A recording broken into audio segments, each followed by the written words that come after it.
You can see that our first presenter, Lisa Burt with BODD, and her co-presenter, Kelly Shuck, have their slides up. And they're going to be talking to us about how to access life while social distancing. So this is obviously a very relevant session for the times that we live in now. So quick reminder, please keep yourself on mute. Questions will be after each presenter, and then we will do a prize. So welcome to today's Tech Fest. Again, this is organized by the Clearwater Council of Governments, powered by OSBA. And my name is Dustin Wright. I'm the MC for today with Disability Cocoon. And I'll tell you more about myself and our organization later. So I'm showing a little after 10. We have a whole bunch of people on. Go on mute, and we're going to turn it over to our first presenter, Lisa. Good morning. We are going to go ahead and get started. So if we'll go to the next slide. Maybe. There we go. Ready? Yes. Good morning. Hi, my name is, she's a Community Life Engagement Project Manager, and Lisa Burt, Review Manager with the Office of System Supports and Standards. Welcome to this session. Oh, I forgot to introduce my little brother, Winston. Say hi, Winston. Okay, let's just go. Okay, well, good morning, everybody. I wanted to talk today about some of the things that I love. And when we're socially distancing, we're thinking about what are the things that I'm missing that I don't get to do that I really enjoy. So I'm going to just take a few minutes to run through the things that I love to do. So one of the things I love is I love to chat with my friends in a safe space. And by safe, I mean, it's not going to cost me anything. It's free. I know the people that I'm talking to. They're my friends or families or groups of people that I want to communicate and show pictures to. So one of the things that we've included here is a link to Google Hangout. Okay, so Google Hangout is free.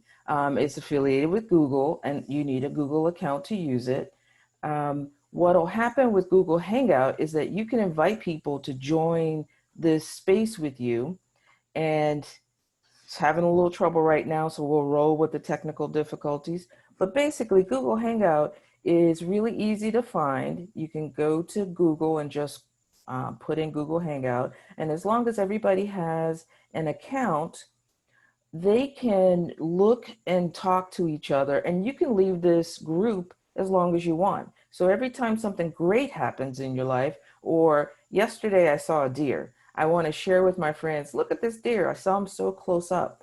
I can just put a photo in Google Hangout, and I can share with all my friends that I've just seen this really cool deer, and it was very close to me.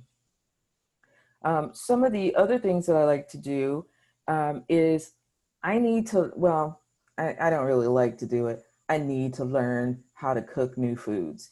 I've been eating the same things for many, many years. And so I found that I can FaceTime my mother-in-law using the iPhone. And as long as I prop it up in the kitchen and she tells me what the ingredients are, we make something together. So I can talk to her about how did she learn the recipe? Where did she get it from? We can do this all while on FaceTime. She can see me, I can see her. She can help me with some of the steps if I'm not quite getting it right. And I can do this using my iPhone, my iPad, or some other computer. I can do this so many different ways. So I use this way to learn how to cook new foods, particularly things I've had at her house that were really tasty, and I wanted to learn how to do it myself. Now, one of the things I've done quite a bit is I like to have dinner with my friends. And we use Zoom. So Zoom has a free account, and we'll make sure these links work for you and that you can just click on this and get a free account with Zoom. You invite other people to join you, and we prop up our devices so we can see each other. And while we're all eating our own separate meals, we're talking over dinner. We're talking about first what we have, what we're having, so we can be jealous of each other's meals. Then we're actually really communicating about what's going on in our day. How's the week been going? You know, have we been out to do things?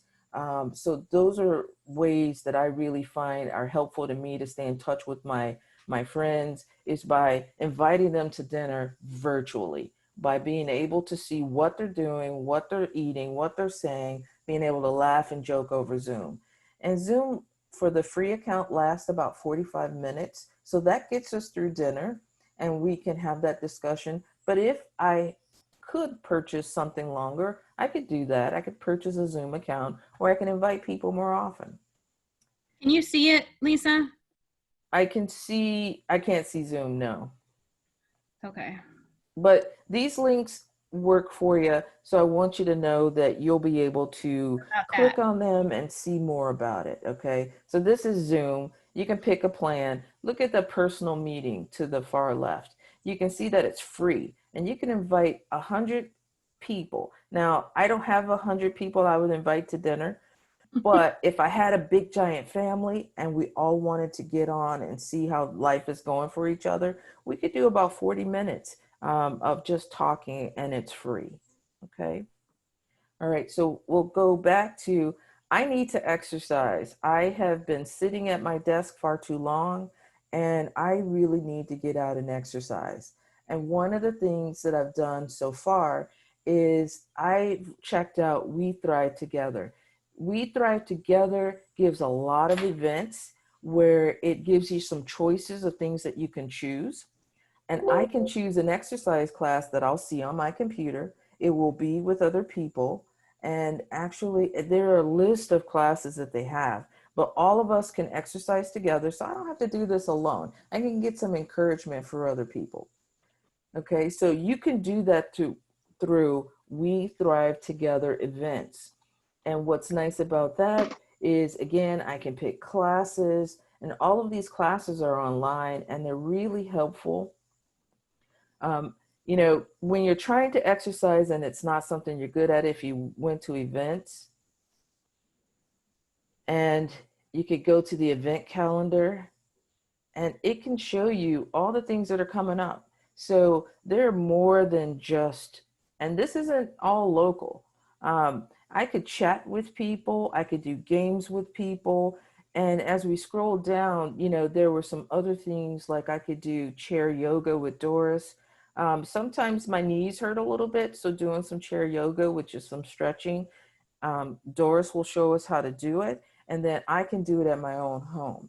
So I don't always have to feel like I'm alone at home. I can reach out through these classes and these virtual experiences to really see what's going on. Okay, because especially exercise, not my gift. I need help learning it. Okay, so I just wanted to touch on a couple of those things, and I'll go through the rest of my list of what I like. And we've put some, yeah, music bingo. That even sounds fun. So there are all sorts of classes that you can take. And again, this is a good space to be able to look around and to be able to do a loneliness survey, for example. And that survey is just really, are you a person that needs people to feel engaged? Are you a person that likes music to feel engaged? Or are you a person, you know, so just ask you some basic questions about when you're feeling lonely, what sort of things that we can do. And again, you can join with people and your friends. You could take the class together, so you're not the only one in the class with Doris. You can take it with your friends and you can say, hey, I'm going to take this class. Will you take it with me? And people can join in with you and taking any of these kind of classes or games or trivia. Any of those things are free. How I'm sure many of you know Christopher Milo, right? So he's doing a class on positivity on tomorrow from 11 to 12. Yes.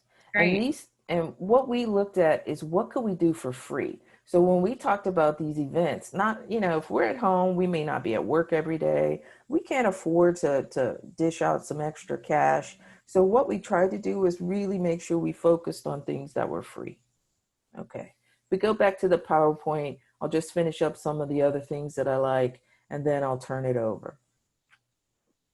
Okay.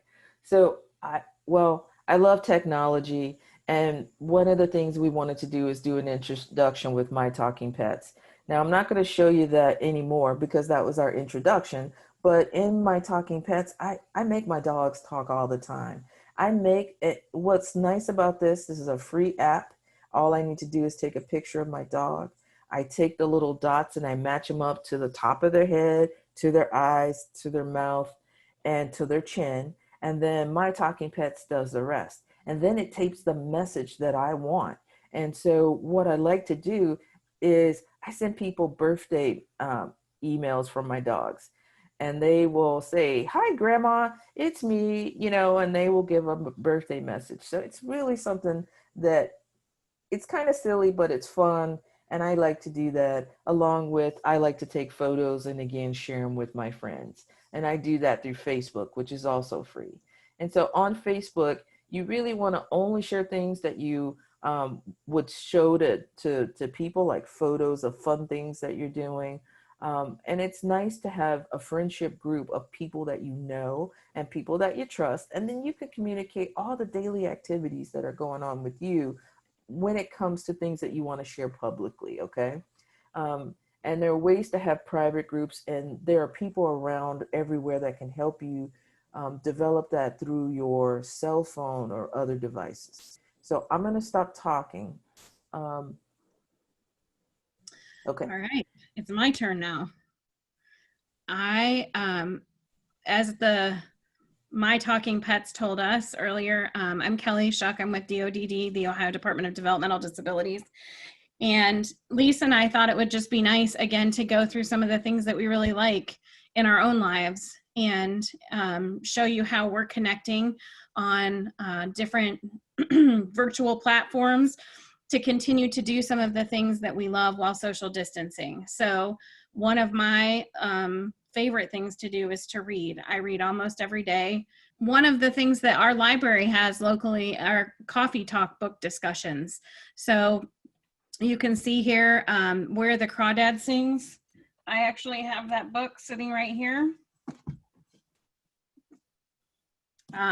And so I'm going to read this book, or I've been reading this book, and then this is passed. So August 20th, there was a book discussion about that book. September 17th, Women 99. And so you can read these books and get on, and I can have some good discussion with people about these books, and I can talk to people about it without having to see people in person. I can do it virtually.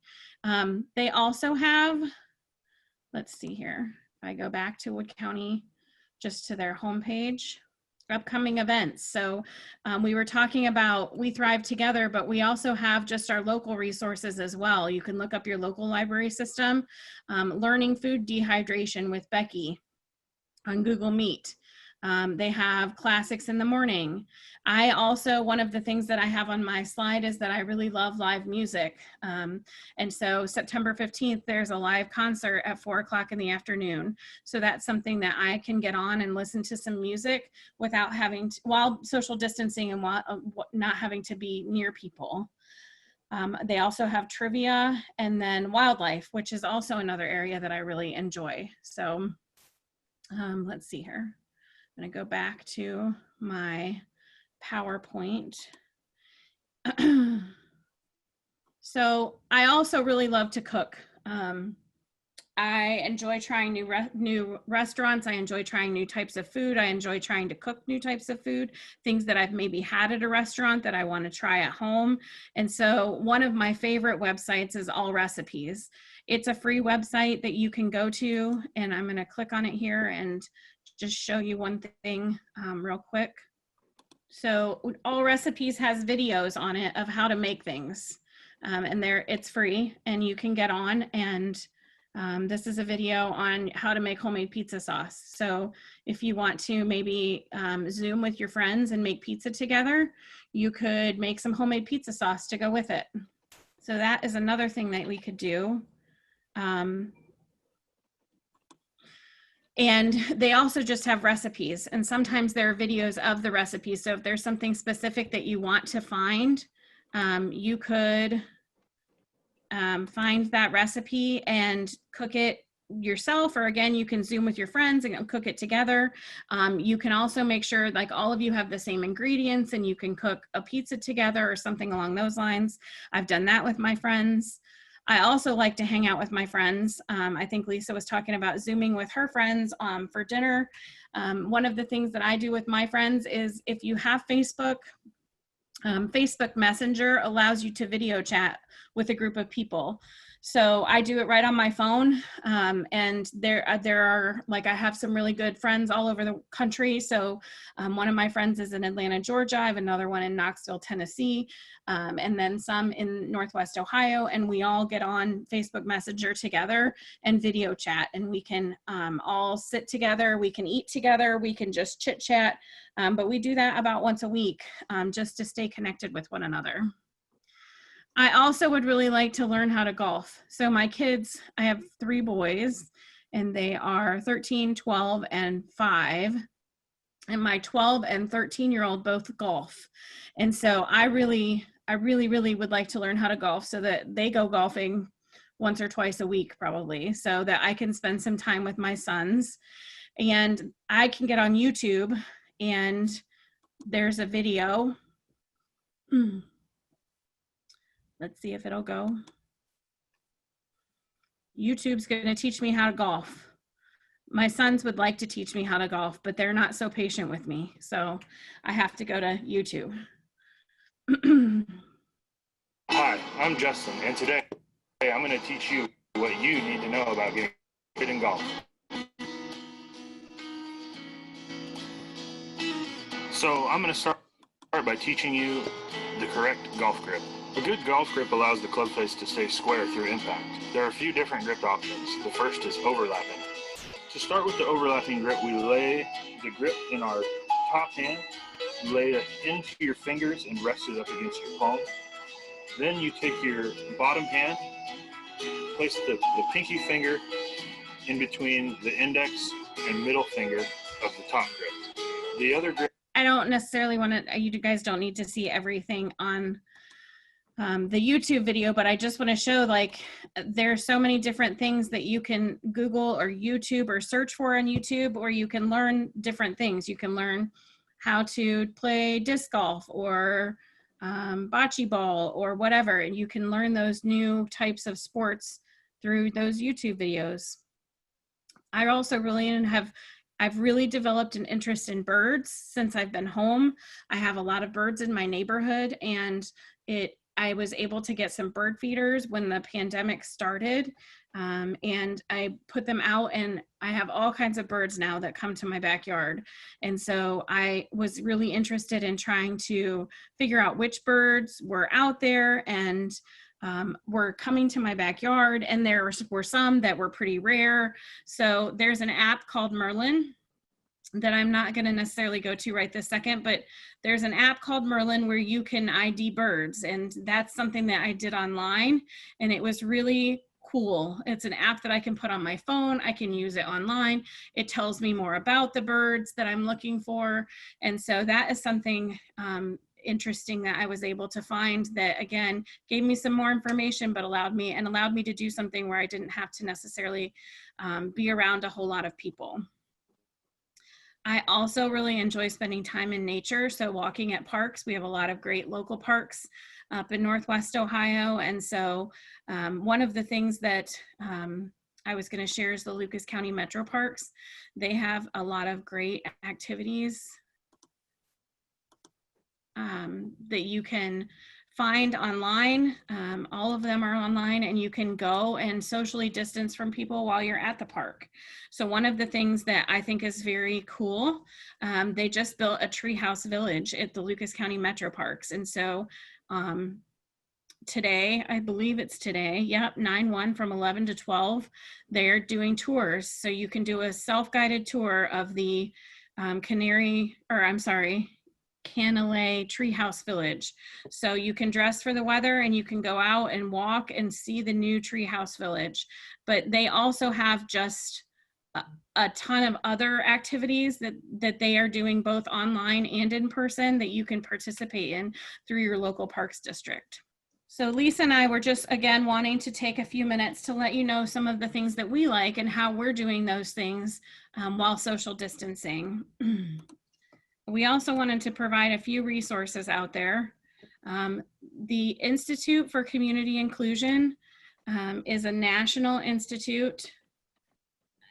And I have the link listed here, and I can send this PowerPoint out to those at the Clearwater COG so that they can get this out to people. But there are some really nice things in their resources. Let me share their page real quick. So this is their COVID-19 publications and resources page. And again, this is through the Institute for Community Inclusion, and it's a national organization that supports people to be part of their community. And so they've come out with a bunch of different resources and publications that talk about work, that talk about remote supports, that talk about engaging in community life, participating in online groups and activities. And they have some specific resources for providers, as well as for people with disabilities. So one of those resources is keeping your focus on employment, using technology for remote services. And you can click on these resources and it'll take you right to them. And they're just a really nice way of helping people connect again to their communities throughout this pandemic. So there are a couple of these resources that I really enjoy. The first one is, can you see my screen still? Okay. Got it. Engaging in virtual community life engagement. So again, this talks about that, you know, we want individualized supports for each person, and then how to apply this guidepost to opportunities online. Promoting community membership and contribution. So how to apply this guidepost to opportunities online. The third guidepost is using human and social capital to decrease dependence on paid support. So again, we want to be as involved in our community as possible, and we want to do that potentially through those online opportunities. And then the fourth guidepost is just ensuring that we are outcome oriented and regularly monitoring supports. So this is one of the resources that's out there. There's also another one about connecting online and how to how to support people, anybody to participate in those online activities. So let me go back to my slide here. It's right here, participation for people with disabilities in online courses. And it's another one just right off of that Institute for Community Inclusion website. And both of these are really great. They're all really great resources that anybody can use to help people just stay connected. And that is the kind of wrap up for our presentation. We have about 5 minutes left, and we wanted to make sure that we left some time for questions or comments. I think Kara was monitoring the chat. So Kara, I wasn't necessarily looking, but if any questions came in, or if anybody wants to unmute and ask a question, that would be great. Yes. I think that most of the questions that were asked were kind of covered in the presentation, but we did have one where someone was asking if the cost of Zoom could be covered by their waiver. I don't believe so, unfortunately. It's maybe something that could be covered through an individual budget through county board services, but it's not necessarily something that would be covered through a waiver. But I would encourage you to talk with your service and support specialist, service and support administrator, and see if there's anything that can be done to support it.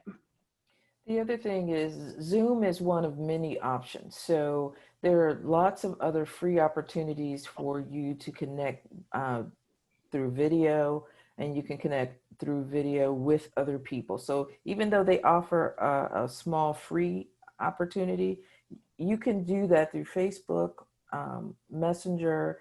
Google is working on a program. If you have an Android phone, Google Duo is another opportunity where you can do what's called FaceTime for Apple. But if you have another device, an Android, it's Google Duo. And those things are free. So there are other free opportunities, something that we wanted to focus on. So I'm the one that asked that question about it. So in our county, we have people that do like movie night, and they most movies go longer than 90 minutes or an hour, which we know, or 40 minutes, I guess, is what Zoom is for free. So that is why I asked that question, because they like to do the movie night. It's usually 90 minutes to 2 hours, depending on the movie and the discussion afterwards. So Gotcha. that's why I asked that. No, And I that guess, totally makes sense. So there's some free options that aren't time limited that you could use.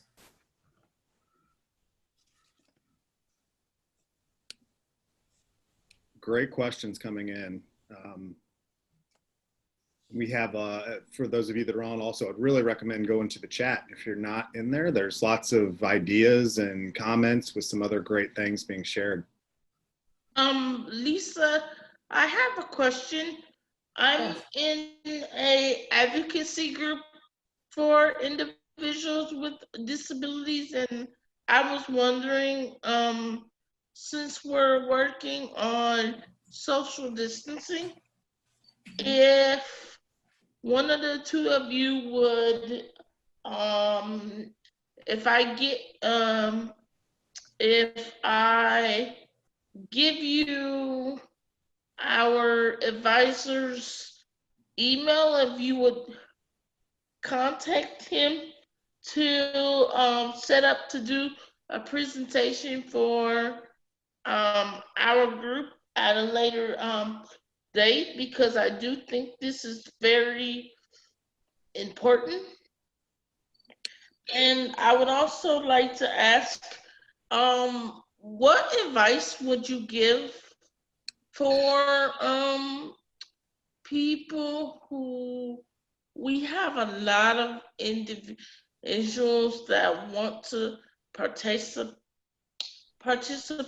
in like our online recreational activities, but they don't have access to either technology or internet, or in some cases, like they have to wait until their sibling get out of school to be able to borrow their technology. So is there anything that you can recommend for this? And this is coming, that question is coming from an SSA who I just previously had this conversation before she went on medical leave. Okay. So there are a few things. First of all, I would absolutely be excited to present it to your group. So I appreciate the opportunity, and I'm going to guess, and I don't mean to speak for you, Kelly, but she'd probably be excited too. Yep. Secondly, when we think about access to technology, we have to get creative, right? So one of the things that I like to do is people upgrade their devices, and sometimes they're willing to just donate a device to maybe like the county board, if or the fans network. If they could just let people know, hey, if you're thinking about upgrading and you have a device that you are not selling back to the store, could you save those and donate that to our group? And once we get some technology, some devices that are available, that we come up with sort of a library program, and that we learn to share those with other people. I think it's really helpful for you to think about saving and preparing for purchasing something when you're able to. So that means creating a budget. How can I save for a device? Which one will give me the most bang for a buck? This is not for me. I'm just asking in a general sense, because like I said, we have individuals in Montgomery County who need this to be able to participate in the online recreation and things. Yeah, and having devices are particularly when everybody's at home, devices and technology can be scarce.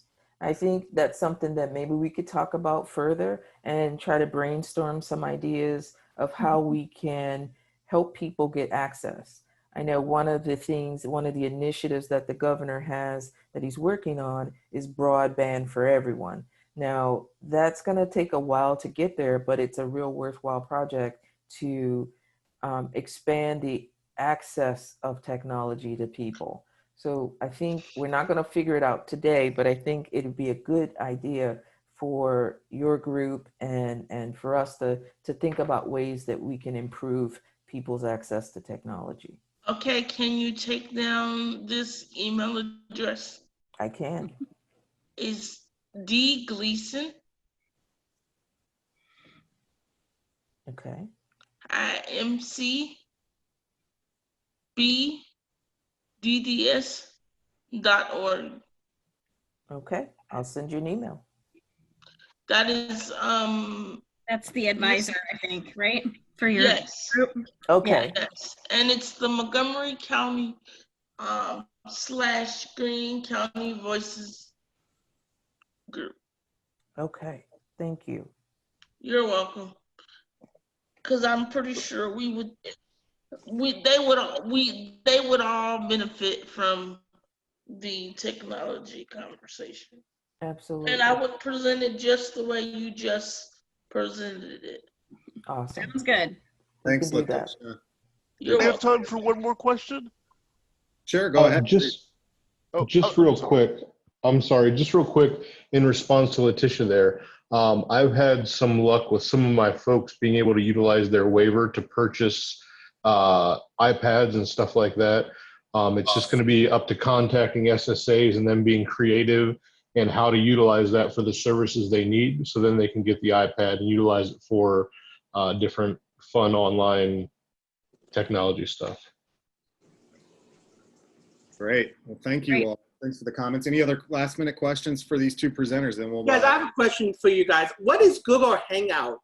What is it? I never heard that before. What is that, Lisa? What is a Google Hangout? So Google Hangout is like an application that allows you to set up a group of people that you want to communicate with on a regular basis. So it's like a texting application, but what you can do is, and we have a link in the presentation, you can say, I have 5 friends that I like to always communicate with. That friends will all have text access to, you post something like any kind of text, you can post a picture, you can post videos, you can talk to each other, and all of you guys are already associated with that account. Okay. Thank you for your help. Mm-hmm. Great questions. Just quickly, if we can. Go ahead, Nathan. Thank you so much. I love this presentation, and I was wondering if Lisa and Kelly could talk a bit more about how they sort of framed their, the things they like and using the free tech that's available so that they can maximize it to their interest. But I'm also wondering if there's a way we might not be able to take this type of a process and use it more holistically with the SSAs and the person-centered planning process to develop desired outcomes that are focused around, the nuances of connecting with the community during COVID. Mm-hmm. Wow, Nathan, you hit it on the button. Mhm. We do need to think about what each individual person likes. Although Kelly and I like a lot of the same things, to be perfectly honest. So I was kind of excited. Now I can talk birds with somebody. But, it's really interesting that we focused on just our particular interests. And that's what we talk about a lot with person-centered planning. Mm-hmm. And I think that you're absolutely right, Nathan, that we need to take it and expand it and get this kind of idea out there that we just need to look at people's interests. And then all I do is Google it. I mean, honestly, just get on and, do a little bit of internet searching, and I was able to find things that connected to my interests, and look at my local resources too. So, I think as we move through this pandemic, that's something that we're going to need to see more and more of, for sure. Absolutely. Yeah, let's connect after this. Maybe there's something we could do. Yep, sounds good. Terrific, thank you. Thanks, Nathan. All right, any other last minute questions for Kelly or Lisa? It's, I have a comment. Yeah, go ahead, Jim. I do a sing along on Facebook every Tuesday night, and that's what I do. That's awesome. And then our church does the church service on YouTube. Oh, great. So Using technology all the time, huh? yeah, and Excellent. I use YouTube for my music. Yes, I just sent you in the chat our winner for the next prize. Great. So yes, we do have prizes for every session. And the prize winner for this session, and thank you, Lisa and Kelly, for the great presentation. We got lots of questions in the chat as you guys were talking, so this is great. The winner for this prize is going to be Nathan Turner. So Nathan Turner, you are the winner. Rachel, are you still on? If you are, you can show the prize that Nathan has won. Kara, we will need you to, as the host, to take back screen control. Yeah, sorry about that. Oh, you're good. Looks like we've got people figuring out all kinds of technology today. The Zoom calling, and it's great. Look at that. People are learning things while they're on here. There we go. There we go. So our prize for Nathan Turner, what was that going to be?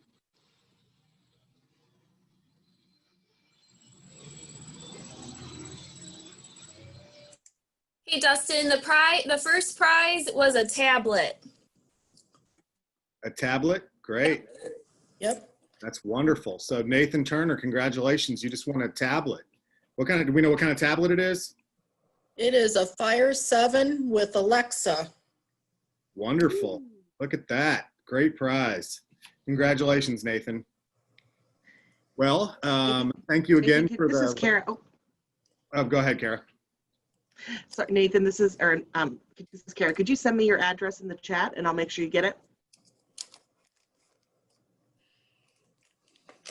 So yeah, Nathan, and any prize winner, as we go throughout today, just shoot Kara, who is the host or the co-host, your prize or your address, and she'll get that prize sent out to you. Okay, so I am the MC, and Kara, I think you're going to have to make me the host maybe for a second. There we go. All right. Thank you. So our next session is actually going to be presented by myself.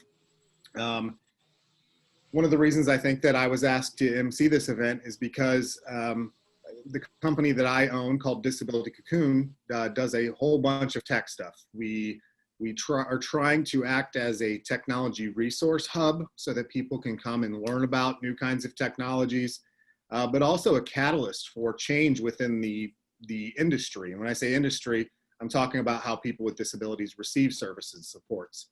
So the first thing I wanted to say is Disability Cocoon, the name. I want to make sure that that's pretty clear. That is not a place, it is meant, I guess, let me say what it's meant to represent. It's meant to represent a place of transformation, right? Cocoon is where a caterpillar turns into a butterfly. We're not talking about changing people with disabilities. We're talking about being a catalyst for an industry. So industry change is what that's supposed to represent. The people that we're serving are perfect the way that they are. And we just want to make tech easy for people, giving people a place to come and learn and discover and to figure out how to implement technology best. And we do that in a variety of different ways and for a variety of different types of people. We do talk a lot to service providers and professionals involved in supporting people with disabilities, to service coordinators, but also for families and self-advocates. We do have a lot of information that are out that we're putting out that is specifically designed for families and self-advocates so that people can learn about technologies that could support them, as well as assisting some governmental entities. So I have an image down here that I wanted to show you. I'm going to talk about all these different things that we do. And this is just our website, which is disabilitycocoon.com. There's a whole bunch of things that we're doing, but I've got an image down here so I can kind of give you a high-level overview of what we do. And what we're trying to do is to organize everything that we're doing into 3 different types of activities. One, we want people to have a place to come and discover new things, just like we're doing today, jumping on a Zoom or attending a meeting or reading an email or getting a social post and finding some new kind of technology. So we go out and across the country and actually across the world now and look for technology that's out there improving people's lives. And we have a newsletter, which you can get on an almost weekly basis. We have a blog with lots of great articles featuring different kinds of technologies. And then we do share a lot of information on social media as well. And the primary 3 channels on social media that we're on are Facebook, Twitter, and LinkedIn. If you just go search for at Disability Cocoon, you should be able to find us there. But it's just a place for you to come and get new ideas and see new forms of technology that are being developed on a almost lightning pace, and get the information there. Some of these other things that we do is we kind of move from the discover phase more into kind of the learning phase of what we do at Disability Cocoon. We do a lot of these types of things, exactly what you're on right now. Ours are not near as many attendees as we have here today. I was looking, we have over almost 250-ish attendees on right now. That's amazing. But we do a lot of these online things as well. Well, we'll host what we call tech huddles, which are almost exactly like this. They are weekly Zooms where we bring on a new tech company, and they do a quick demo of their technology, show you how it works, how to apply it to people's needs. And they're 30 minutes, so they're very, very quick, held weekly so that people can get something new every week. So these are meant to be more of an introductory type of an experience, not deep learning about a specific topic or technology. That's what our workshops are for, is we hold workshops, I would say about once a quarter, so 4 times a year, where we will do, again, Zooms exactly like this, where we will go very deep into a specific type of technology and give you all of the details that you may need to learn how to apply it to certain needs, whether that's your need or the need of someone that you're serving. But also give you implementation tips and guidance and how to operate specific types of technology. So our workshops are almost like today, 3 to 5 hours long, and feature multiple speakers talking about a specific kind of tech. So to give you an example, we've held workshops on remote supports, teaching everything that somebody would need to know about remote supports. We had one scheduled for elopement technologies to help people as they're navigating the community. We plan on doing medication type workshops, but just ways that you can get some really great information there. Before we all were quarantined and COVID hit, we were holding a lot of in-person conferences around the United States that we call Tech Fest, oddly enough. And these are in-person events where we actually bring some of these technologies to a conference area, and people can put their hands on it and really learn about these things and see it and play with it. Really looking forward to being able to do those again, and I'm sure we will. As we were chatting before, one of the things that we have planned is not everybody can make it to these events. And a lot of the Tech Fest that we do, we will also broadcast live on Zoom so that people can attend those in any way that isn't the easiest for them to attend. So we have a lot of those events also occurring. We have a new enabling technology training program that we call Shift. And the name Shift is meant to imply that we are helping people to shift towards a tech-first mindset. And the training program, as it is written today, is designed for DSPs, professionals involved in the field, as well as agencies that want to become more tech-first. We do have some plans on building out modules for self-advocates and for some other roles, but we have a session immediately following this that's going to be hosted by the woman, her name is Cameron Kempson, that developed the curriculum within Shift. So I'm not going to get into a whole lot of that right now because Cameron will do a much better job than I can in explaining this. So that will be coming up, and you'll get a lot more details about Shift here in a second. Another thing that we're doing is we've formed a partnership with a company called ATvisor. And as the name kind of alludes to, the A and the T in there stands for assistive technology. The visor means that they are giving you guidance on helping you to find certain kinds of technology through an online search.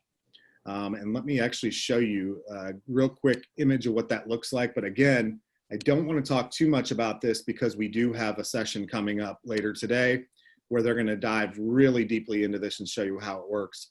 But it's a way that you can come in and search based on the type of need that you're trying to address. So if you want to learn how to operate, or you want to learn how to take medications independently, or you want options to help you manage seizures, or whatever it is, you can type in here and the system will spit out ideas on technologies that may be appropriate for you. And again, I don't want to get into this in too much detail because you will get a very good demo of that here in a little bit. So the other thing that we're doing at Disability Cocoon, and one of the things that I'm the most excited about, is what we call Ask an Expert. And basically what it is it's a way for you, if you're sitting there, and I was looking at the chat today and thinking, man, it would be great if those questions in the chat, people had a way to ask those at any time, right? Not just on a Zoom like this or during a conference. That's exactly what our Ask an Expert is. And it's right here on our website. If you come down here to the little bubble, you can just pull up the chat box here and type in a message that says, hey, do you know how to use Google Hangouts? We had a question like that. Do you know how much does a Zoom account cost? What types of technology are out there for this type of situation? Or, hey, I really would like to do this job and I need some technology to help me with this. That's what this is for, is where you can come in, we get those messages, and then we respond back with ideas and examples. These are not formal recommendations or formal technology assessments. This is just a way to give you a starting point so that you have some quick access to information when you really need it. We do our best to be pretty quick with this. It may take sometimes a couple of hours to get a response. I may be hosting an event like this, so anybody that's chatting right now is not going to get a response. So just a great way to get some answers if needed. Some other things that we're doing, we are also assisting many states with their technology first push in some consulting roles. Ohio, everybody knows Ohio is a technology first state. We have a lot of people from Ohio on, given that this event is organized by the Clearwater Council of Governments and powered by OSDA, the self-determination group there. But there are other states out there that are looking at Ohio and looking at other states that have become tech first, and we want to assist with that. So that's kind of the second piece of what Disability Cocoon is. We're the hub to help teach people with all these things that we were talking about before, and making information readily available in kind of one place is the goal with the hub part. The catalyst part is that we really want to be able to assist and help people with things, doing presentations and special projects. So that's kind of who we are and what we do. I was really excited to be offered the opportunity to be a part of this event, and excited on what tech is going to do for our industry. I think that for those of you that are on, and this is maybe a big statement and maybe a little too bold, but I'm going to say it anyway. In the 60s and 70s, there was a big movement of transitioning people with disabilities from institutional type living into their own homes, living in the community, right? Which totally transformed how people with disabilities were living their lives in a positive way. And I really feel that technology is going to be this generation's version of that movement, that it will have a significant impact in a very positive way. We have to do it the right way, but it will have a very significant impact on people's lives. So that's why we're doing what we're doing, and we love what we do and excited, and hope that was a good overview. Again, you're going to get a little bit more detail on some of these other projects that we're working on here coming up in a minute. I am showing, we have 9 minutes left in this session. Let's give everybody plenty of time to chat and ask questions and come off mute and interact. Hey, Dustin? Yeah. One of the first questions was, what's the best way to keep up to date with what Disability Cocoon has to offer? I think that would be the newsletter. And the way that you can get that is by coming up here to the very top of the page, which is just disabilitycocoon.com, and click the Discover With Us button. and it'll just ask you for an email address, and then you'll get everything that we're doing.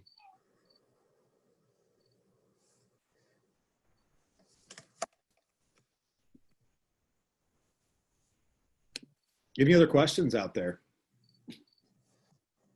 How did you come up the name of the website? The name of the company? Yes. That's a really good question. I thought about that one a long time. And I don't know, honestly. It was just one of those names. The word cocoon kind of popped in my head, and I was thinking, you know, what I was trying to do is to help an industry transform the way that we define supports. And the best example I could think of transformation was that, again, transformation of a caterpillar turning into a butterfly. So I guess that was kind of the idea behind it. Okay, thank you for sharing. Yeah. Marcy has her hand up. Marcy, you want to ask a question? Hi, Marcy. Hello. So what made you like start the company, and what's your favorite technology to help people with disabilities? Oh man. The reason I started the company is I've been involved in supporting people with disabilities my entire life. In the last 10 years, of that career, I realized in the role that I had with a remote support company that there needed to be one neutral voice across the United States that was not promoting any specific product, that was just there as kind of an advocacy role. So that was the reason that I wanted to do this, was to fill that gap that I thought would really help to push tech forward a little faster. So that was the reason. And the tech that I like the most, that's a really hard question. I'm just going to give you the one that I've had a lot of requests for recently, and that is a company called VoiceIt that is out of Israel. And they are creating a piece of software that will allow and be able to understand non-standard speech patterns, so that people with disabilities that may not be able to interact with like your smart speakers like Alexa or Google Home, so that those types of devices will in the future be able to recognize those non-standard speech patterns, opening up the whole world of smart home technologies and automation and amazing things for people. So I've had several questions about that lately. So that's this week's favorite. I'll give you that. Yeah, I like to doing the remote support because I use that in using the technology. I think it helps to be more independent. Yeah, it does. Remote supports is a great service. So I have a quick question. So let's say I got my Dragon Naturally Speaking, and I like the way that you explain things. Do you have staff that can remotely teach me how to use? Because this is the thing. Some of my learning has to be visual, and some I can like follow a video and follow directions, but some has to be in person, showing me how to do it. Yeah. So do you have people that can physically do that? Because I find people cannot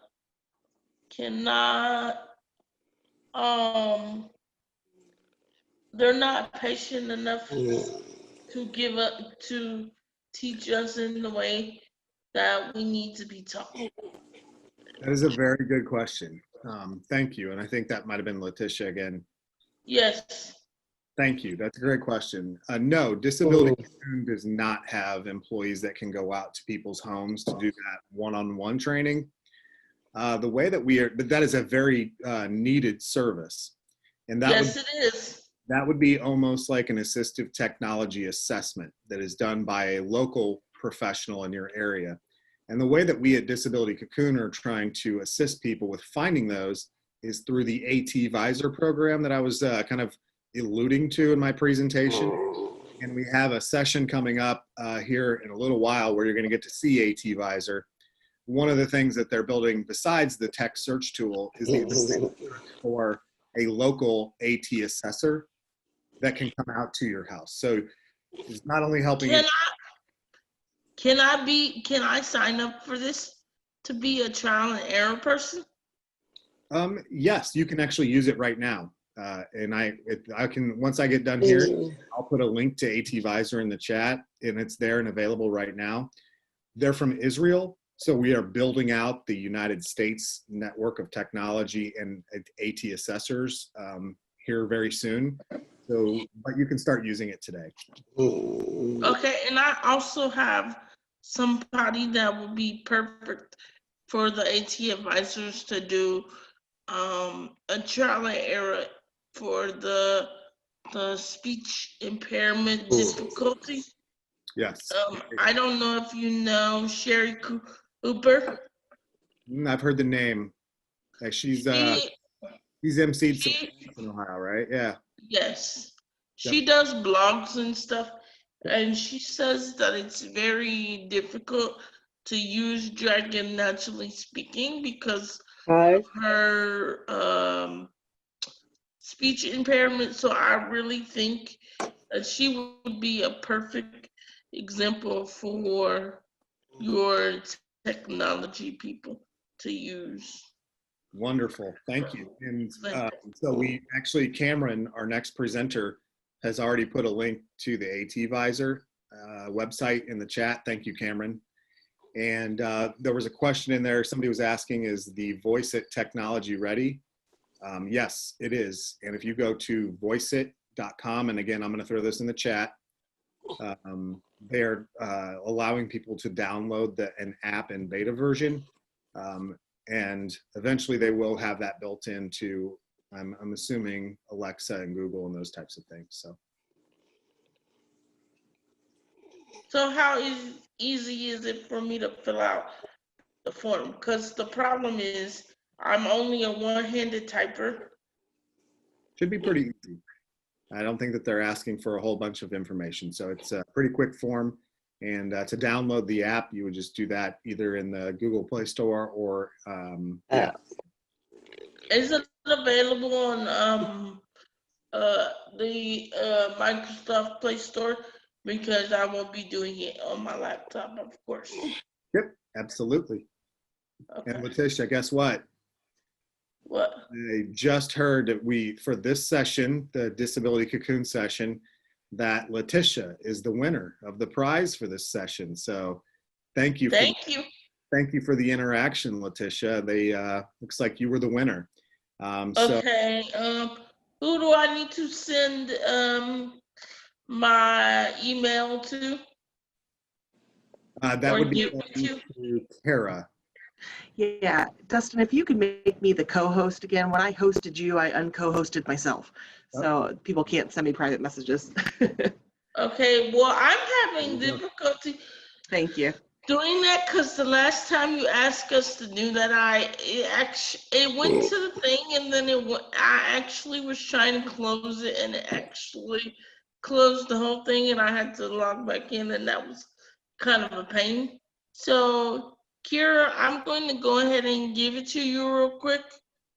Well, you know what? I just put it in the chat that you can actually, if you can email me, that'd be great. So you can either send it to me in the chat or you can send it through my email, whichever's easiest for you. Well, like I just told Dustin, I'm a one-handed typer, so I absolutely need the Dragon to make me be able to use technology more efficiently. So yeah, so that's why another reason why I was asking, can I give it to you? Hey, Letitia, put my phone number in there and you can text me. Would that work? Yeah, that'll work. Okay, here I go. All right. Thank you. Congratulations, Letitia. Rachel. All right. Just wanted to show I just wanted to show the prize that she won. She won a wireless charger and these cute little phone holders. They're a thumbs up phone holder, and you can just slide your phone right into there.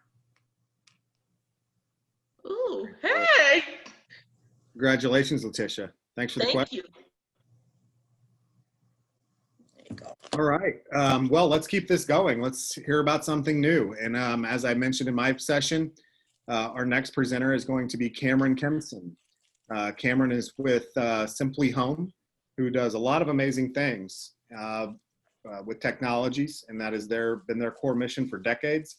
But they're also a partner of Disability Cocoons in the Shift thing. So I'm going to turn it over to Cameron. And Cameron, you should be able to share your screen to give us an overview of Simply Home and Shift. Great. Thank you, Dustin. It's so good to be here today. I am just thrilled to see so many self-advocates and professionals available for this Tech Fest. I love these things. So glad I could be here with you guys. I'm going to just introduce you quickly to Simply Home because we want to get on to the education piece as well. So Simply Home is a company out of Asheville, North Carolina that works nationally and in Canada to offer technologies that increase independence. Our goal really is to help people live the lives they want to live and make the choices they'd like to make by being more independent out in the community. If you go to our website, you can see, you can take a little virtual tour. Clicking on to these will show you some of the technologies that we have to offer, as well as give you a description about what those pieces of technologies do. One of the most important pieces of technology that we make is called the Simply Home system, and it's a base unit that's connected with all of these wireless sensors around your home so that you can tell us what your routines are like. And then we have the sensors kind of match up with routines. So if you do something different, or if you forget to do something, you can get a reminder. So let's say I'm in the kitchen and I'm cooking. This stove sensor is on the back of my stove. And if I leave the stove on for more than 20 minutes and I walk out of the kitchen and there's no movement in my kitchen, the technology can say, hey, Cameron, go back and check your stove. If I don't make it back in there to check my stove, an alert can go out to other people, people maybe who are my staff or direct support, or people who might be my friends or family, and they can call and check in on me or text me or come by. So all of the technologies that we have are typically covered by Medicaid waivers, and we do offer private pay options as well. So when you give us a call or you come to our website, you will learn a little bit about who we are, as well as some stories. You can click onto some of these great folks that we've set up technology for and learn a little bit more about who they are and some of the technology they use. And then you can scroll down and see a little bit about what we have to offer. If you are new to us, you can come through this Get in Touch page, and it will help guide you to where you need to be. So if you're a new organization, you click here. If you're a new individual or family member, click here. And then scroll down, and returning customers have their own ways to log in as well. So a little bit about how we connected with Dustin. We decided we felt like education had been critical because, you know, if you are using technology, oops, sorry about that. If you're using technology like this, right? This is my smartphone. When I got this for the first time, I needed to learn about how to use the apps on here. How do I download the apps? How am I going to check my email? all of those things. When we have technology go into our homes to support us, we need to know how to use that technology. The staff that support us need to understand the technology and be able to use it, but also make sure that it stays working right.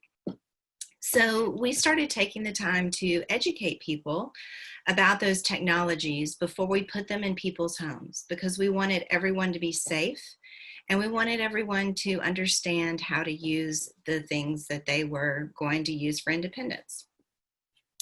So over time, we learned from people, hey, you know what, this is a great idea. When our staff and our individuals have a better understanding of the technology, they use it more effectively, it creates more opportunities for independence, and everyone really embraces this change, going from full-time direct support or full-time staff to maybe only having staff check in or staff part-time and then using the technology part-time.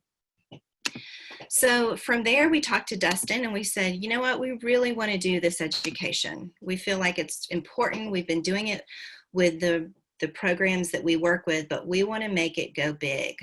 And Dustin said, oh, that would be great for Disability Cocoon. So we've partnered with Disability Cocoon to create this new program called Shift. And what Shift is doing is it's educating direct support professionals, job coaches, service coordinators, support coordinators, leadership teams of provider agencies, all to be able to make this transformation to embracing enabling technology. When we started hearing the good news about states wanting to become technology first, we knew right away that there needed to be some standardization or consistency of what those best practices look like. And so these courses focus on helping people learn not only how to use the technology, but what those best practices are in their roles and responsibilities, in person-centered planning and assessment, in creating a sustainable model for their organization. So right now we've got 3 opportunities, as Dustin mentioned before. We've got an enabling technology credential, which is basically taking 3 fundamentals courses in a final exam. And that's to give everyone a base level of understanding about the technology and how different people are using it in different ways. This isn't geared toward simply home technology. We want to make sure that everyone has exposure about what's out there and what's available. So in these courses, we are focused on general information that supports all kinds of technology. The next piece that we have is a certification program for people who really have become those technology champions, people who want to be certified and say, you know what, I think this is important and I want to help organizations or my organization integrate enabling technology for independence and community supported living. So this is a more in-depth program. You take 3 classes in the fundamentals. You look at some webinars that have been recorded. You take a final exam and also have an opportunity to complete a project that then takes the knowledge you're learning and applies it to truly how to do some person-centered planning in the ISP for technology integration. And then finally, Technology First Accreditation. This is for organizations who are ready to make that transformation to Tech First. So what that commitment requires is not only folks in the organization like DSPs or job coaches taking the basic fundamentals courses, it also requires that there be an enabling technology integration specialist candidate who was working towards that certification, and 1 leadership team person, because we know that when the leadership team buys in, then the organization is more likely to make that transformation more smoothly. So I know that's a lot of information, but I do want to say this about Shift that makes it special and unique, is that this is truly a learning community. With technology changing as quickly as it does, we can't expect people to learn about it in coursework and then move on and never check back in as to what's going on. So when you pay for your courses, you're also paying for a year's worth of time in our learning community. So you can attend tech fests like this for free. You can engage in discussions with professionals or self-advocates from all over the United States to learn about how they're using technology.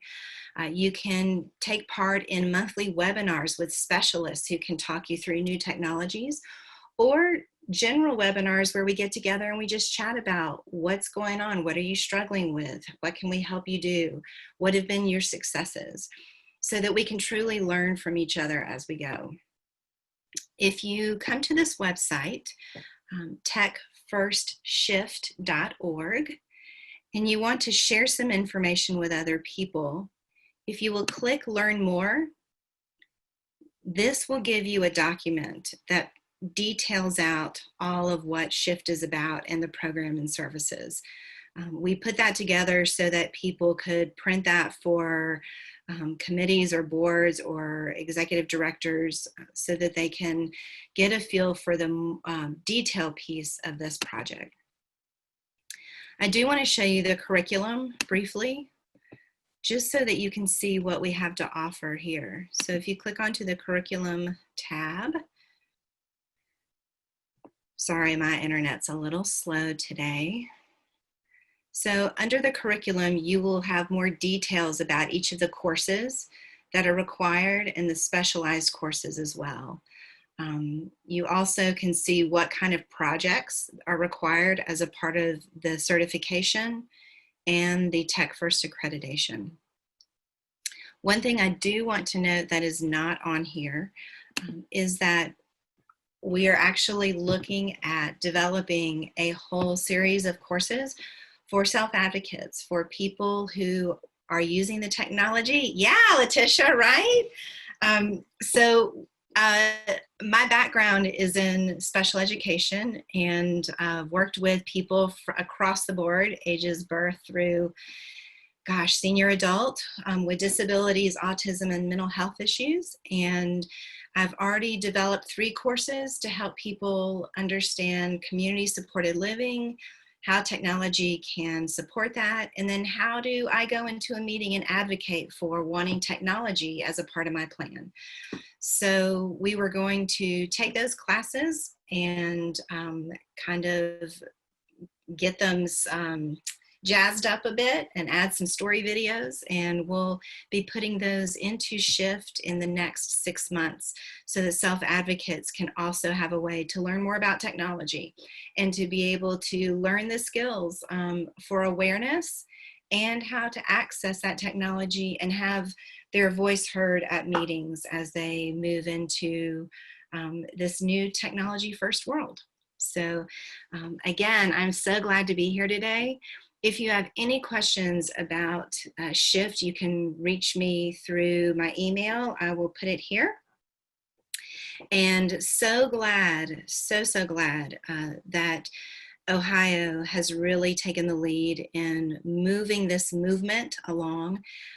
And I'm really honored to be here among such an active group of self-advocates, and look forward to be able to support you soon on our platform.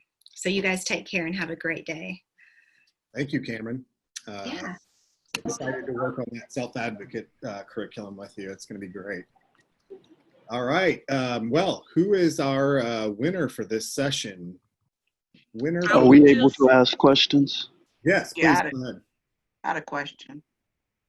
Yeah, please. I would just make a mention, Cameron, I will be one of your video people, if you will allow me, once I get Dragon Naturally Speaking, because that technology is going to change the way I do technology forever. That would be great. And actually, Letitia, when you said that, it made me think about, we also need to start looking at having adults like yourself to give us feedback on the classes. And so I'll be working with Dustin to make sure that we can keep connected, Letitia, and anybody else who's on here. Because You can get my contact information from Kara or Rachel. Great. Because I just sent it to, actually, I sent it to Kara to send it to Rachel to deliver my price. So if you could do that, and we will connect. Sounds great. And anyone else who may be interested in helping review courses for self-advocates, please send your contact information along. And when we get to that point, I'm looking forward to creating a small advisory committee. I got a question. I have a question as well. Can Okay, anyone hear me? great. Who'd like to go first? Paul? No, let her go. Let her go. Okay, Theodosia? Yes, I I stay at home mama. I take care of my son. Okay. And he's 2, and I'm a good mom, staying home, and would like to get a job out in the community.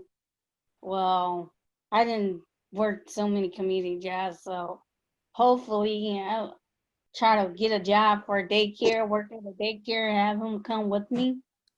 Nice.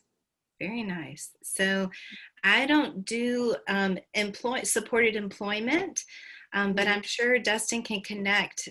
We can connect with some professionals on here today to get to that point, Theodosia, where somebody can be in touch with you. Does that sound Okay. good? Yeah, that sounds good. Awesome. Great. All right, Paul, what you got for me? Hi, yes, this is actually for you and Dustin. Earlier, there was I think her name was Mary Jean or something like that. Yeah, Mary Jean. She asked a question. I'd like to reiterate that just to get information and clarity. The question from Mary Jane was she was speaking to Dustin, I think it may apply to you as well. How do your companies make money? And is there a charge to utilize all of these services that you guys are laying out, especially for the self-advocate? I think that would be important to put up front. Is there a charge to access these services that you're presenting? Dustin, I'm going to defer to you first. Yeah, I'll go ahead and jump in there. Most of the things that we do at Disability Cocoon are free. And that's intentional so that people can go and discover and learn those things at no cost. There are some things that do require payment, such as some of the in-person conferences and some other things. We do anticipate a very small fee for the SHIFT program for self-advocates. The fee structure for other professionals and others can be found on that website that Cameron shared. But to answer the question, the business model is that we give a lot for free to do education, and then we make money hosting small conferences, doing things like SHIFT and some other projects so that we can pay the bills. We are essentially operate as a nonprofit. We are a for-profit though. Can I ask a question? Thank you for the answer. She can respond if she'd like. But thank you. Thank you. Another question for Cameron? Looks like I wanted to ask Cameron something, but go ahead. Hi, Annette. Hi, Cameron. I was I wanted to inquire about your medication thing. Was a medication device? It is. We do have a medication dispenser on there. I'm trying to teach my son, which is has autism and losing his memory at the same time. He's not able to keep up with his meds. Sure. And I was inquiring how that really worked, or is that a reminder or something? Sure. So let me show you real quick. It'll just take a second. With that medication dispenser, it's about the size of a pie plate. If that gives you a feel, it's a circle. And what it does is it has a tray on the interior. And in that tray, you put your medications. And so once your medications are in there, you put the lid back on and it locks. And when it's time for a medication dose, then you would the tray will turn, a light can flash, and a beeping noise happens to provide the reminder. Someone opens this door right here and scoops out their medication. Okay, because Yeah, so Annette, if you go to our website and go to what we do and scroll down to products and devices, that's how I found this medication dispenser. Okay, thank you. Yeah, gladly. I think we have one question. I want to make sure that we give Bill an opportunity to get in here. He's got his. Hi, Bill. Going back to voice recognition, I really need it except Alexa, or the other. My mind is drawing a blank now, but it also would be nice to have voice recognition for communication devices. For other forms of communication devices besides communicating with Alexa, and yeah, great comment. I have a question. Thank you, Bill. For Cameron. For the ringtone, I have one of the ringtone at my house, and it's really helped me very much because I live on a farm, and when my mom and dad go places, I don't know who at the door. I look at my cell phone and say, "Hey, this is a stranger. I don't want to open the door." That is really helped me a lot when I do the ringtone a lot, and it helped me a lot because I love the ringtone in my home and make me safe in my home. Yeah, thank you, Aaron. We have heard that from so many people that it's a great opportunity to be able to see who's at your door and talk to them through the intercom in your app without having to open the door to somebody. So I'm glad that's giving you a sense of safety. That's wonderful to hear. Thank you for sharing that. You're welcome. Yeah. That's a great questions here. Do we have a winner? And I want to make sure that we get on to our next session. So do we have a winner for the prize for this session? And it looks like we do. Looking back through the chat and looking for the name of the winner. Rachel, there's too many things in the chat. Yeah, I didn't see it in there. Who's our winner? Did you, Azel had some conversations in chat, so I don't know who Azel is. A.Zell. Oh, there it is, Azel. Who's Azel? If you're able to come off mute. If not, here she is. She's in the chat box. Okay, great. Looks Amy Zell. Wonderful. Amy, you go ahead and chat with Rachel. Rachel, can you get with her to get her? She'll probably have to send it to me since I'm the co-host. Yeah. Rachel, just send it to Kara and Amy send it to Kara and I'll get it to Rachel. Wonderful. And she wins a pop socket and a thumbs up. Michelle, can you hold those things up? Kind of hard to see the pop socket. It's a black pop socket, and she's got the red thumbs up phone holder. Cool. Well, congratulations, Amy. And thank you, Cameron, for the great overview. And as always, it's great to work with you and everything you guys are doing at Simply Home. So thanks so much. Right. Good to see you guys. Bye. All right, let's keep it going. We have another great session. Next presenter is actually going to be Jordan Wagner from the Ohio State University's Nysonger Center, talking about their smart home project that I know that they've been working on here recently. So it's going to be a great opportunity to see what they're doing with some smart home. Question. Yes.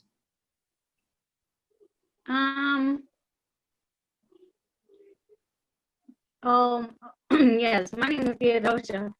What is the prizes for?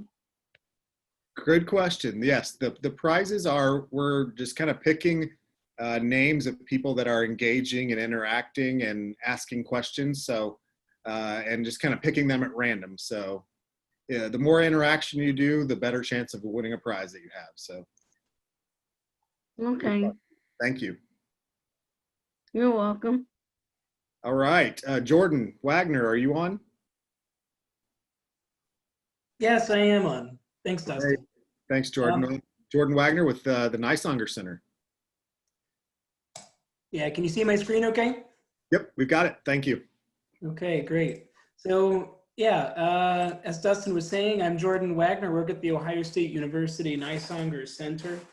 And I am the project coordinator for our technology project. And the technology project, it conducts some research as well as some activities, all of which are geared toward how can technology benefit people with developmental disabilities. And more specifically, all of our projects up to this point have been for the purpose of enhancing or increasing independence. And yeah, so today I want to talk about the Smart Home Discovery Place. It looks like someone might have access to writing on my screen. Is that right? Do you see that too? Yeah, we see it. Yeah, I see People it. are, super tech savvy on this thing, so we'll try to get that figured out for you, Jordan. Okay. They like that spot right there. Cool. Got it. Got it. Yeah. So so the Smart Home Discovery Place, this is our current project. This is a large office space that we have wanted to convert into a one-bedroom apartment kind of an atmosphere.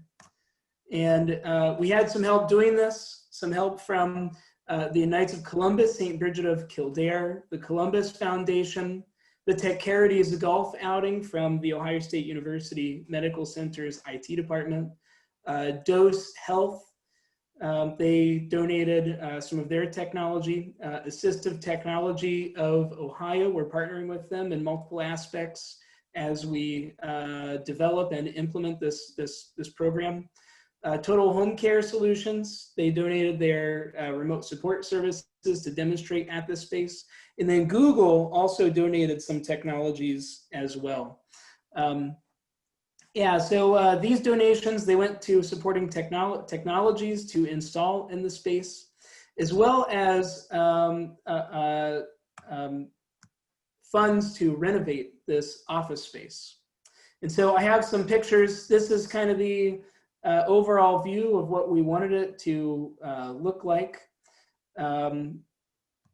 And then this is kind of what it looks like today, right? You see there's an office building. We're kind of moving into a more residential space. Yeah, you see there's a living room. Sorry, Jordan. Does anybody else know how to disable that ability to stop? I'm not sure who's doing it, and I can't find it in the settings to. I'm gonna get on. I'm gonna log on to our actual settings and see if I can disable that. Okay, thank you. Sorry, go ahead, Jordan. Yeah. We can still see what you're showing, so it's just a little more colorful. Yeah, I'm wondering if I have the ability to turn that off. I don't think so. As just an attendee, it would have to be either myself or someone from OSDA. Oh, okay, got it. I'm seeing that option, so we're looking into it. Okay. Well, so as you can see, there's a dining room and a living room, and none of this makes the technology really stand out. You know, it all kind of blends in with the environment, and that's intentional. That's what we want this space to look like. You know, we want for the technologies that are there to be ones that people would be living with. And so we really want to provide kind of an idea of what someone's apartment space could look like if they just take the apartment they live in today and they were to add technologies to it that would help them to live independently. So let's talk about what we're going to use this space for, right? We're going to use it for tours. And this isn't so much of a one-stop shop as it is a first-stop shop. You know, you come here to learn about the technologies and figure out if this is something that you want to include in your own home. It's exploratory. And so with that, you know, we want to customize these tours for the participants. They need to be customized because there's so many technologies, we can't possibly cover them all in one tour. And so we'll be asking people questions beforehand and finding out what is it that this individual needs help with, and how can the technologies in this smart home help them. And not only that, but We'll be able to borrow technologies from other places as well. I mentioned before the partnership with Assistive Technology of Ohio. They'll be helping us as well to be able to have technologies that can benefit the tour participants. And then from here, we'll be able to help people identify their next steps. Who's the organization that I need to talk to? If someone is an SSA, you know, maybe they want recommendations for organizations whom they can contact. And then we'll also be following up with people also, right? We want to find out, did you purchase any of the technologies that were in this space? Oh, is my screen still being shared? Sorry, that was me. Yeah, go ahead and share it again. Sorry, I think I can get rid of your lines. I disabled that feature, so just reshare it because I think that'll get rid of your lines. Sorry about that. I should have given you a heads up. Oh, it's perfectly all right. All right, you can see my there you screen go. now, right? Yeah. Okay, cool, we're good to go. Yeah, so I was talking about these tours that we're doing, and after someone comes in for a tour, we'll be conducting these follow-up questionnaires and phone calls, and much of this will take place, you know, it depends on the person. We may ask you these questions over the phone, maybe in person, it might be with an online survey. It's just whatever works for you. And so these follow-ups that we'll be doing, we want to know what technologies are being used, how are those technologies helping, and then also what did not work. You know, was there some process that was particularly difficult for getting these technologies in your own home? Is there a technology that was purchased that really did not help at all, and why is that? And the reason why we're collecting those things is to have information to improve our tours, to improve the smart home discovery place, but also to share that information with other organizations who might benefit from that information as well. And so the original intention was to start doing these in person. However, there is a global pandemic going on. And so while we were going to focus on this step a little bit later on, this has been pushed up in the queue. And so we're now looking at how can people participate in online tours. And oh, well, I think we have a friend that's arrived here on the screen. This is a telepresence robot over here on the right side of the screen. And you see Julie is on there joining us today. Julie, you know, she's operating this telepresence robot, and she can kind of maneuver it however she wants. You know, she can go back and forth, and with our partnership with Assistive Technology of Ohio, we're going to start piloting this very soon and seeing how it might work in the smart home discovery place. So later this week, I'll be going to Assistive Technology of Ohio and picking one of these up so that we can start trying it out. But, you know, as I was saying before, this is really a space where you can come in and see a professionally curated set of technologies. And that just means that we connected with technology experts, people from OSU's IT department, people that are experts in networking, people that are experts in remote support, people that are experts in smart homes. And we connected with them to find out what would be best to include in this space.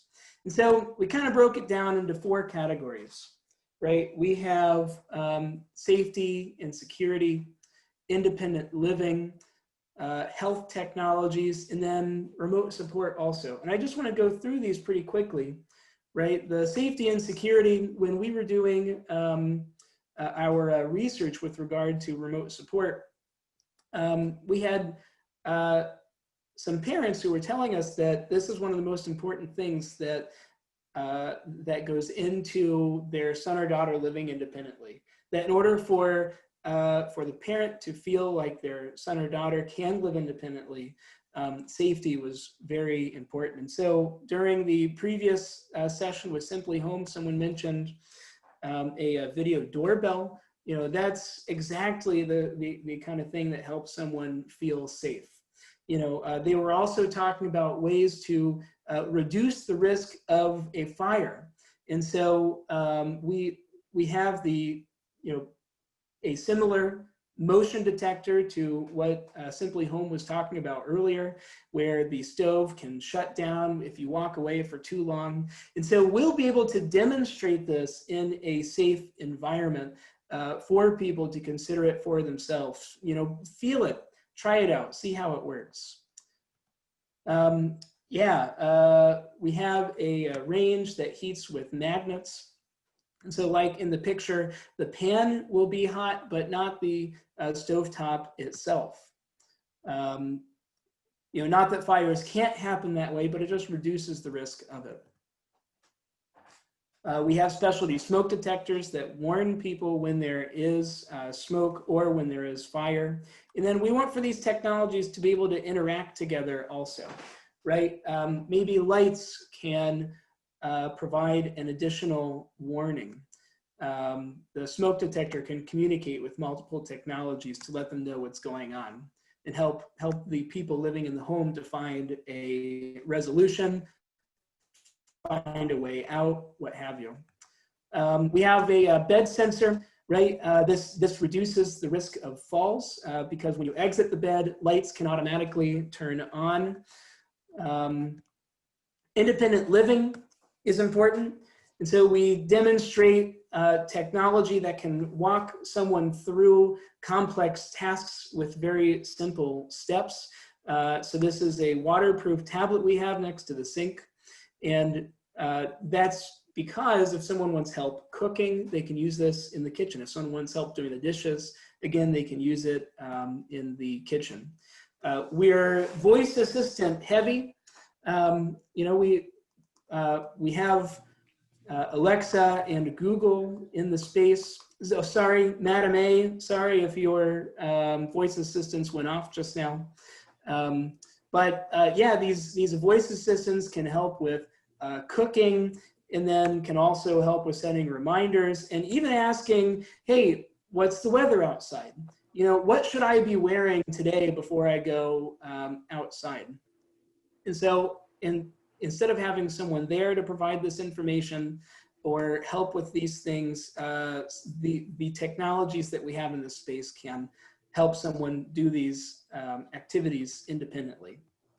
And then health technologies too. We want to use telehealth in the space, you know, demonstrate telehealth so people can have professional advice, advanced communication with hospitals. Medication dispensers also, instead of having someone come to the home to dispense medication, someone can do this independently. And then remote support too. I'm not going to go into much detail with this because I think that's probably something that will happen today. But this is just, it provides a direct connection to someone who can help from outside of the home. You know, at times when it's necessary, you need help reading something on instructions or on a recipe, you know, they can help, they can tell what's going on because they have sensors around the room. But again, I think there'll be more information about that. And so, yeah, this is really just a limited amount of things we'll be using this space for. We have many different technologies, and it's up to you to explore the space for yourself. Okay, yeah, so thank you, Clearwater COG and Disability Cocoon for inviting the Nysonger Center to come in and talk about this. This is something that we haven't conducted any tours yet, but very soon this will become available, and we want to start doing it online. So here is my email address. If you have questions, feel free to email me. Feel free to let me know if this is something that you would be interested in going to.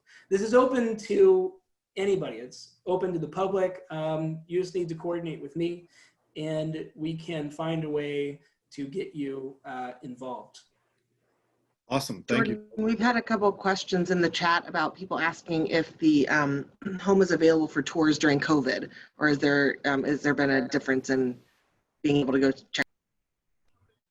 Yeah, so we really want for this to be open during COVID.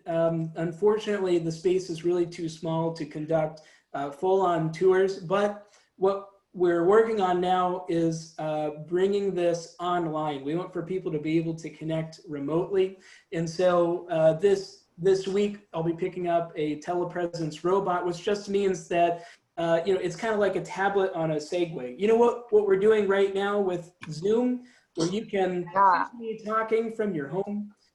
We want for you from your home to be able to navigate this.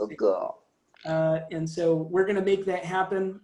We just need to start working with the technology to find out the best way to do it. Great, thank you. Any other questions? I have a question for you, Jordan. Yep. You talk about ringtone.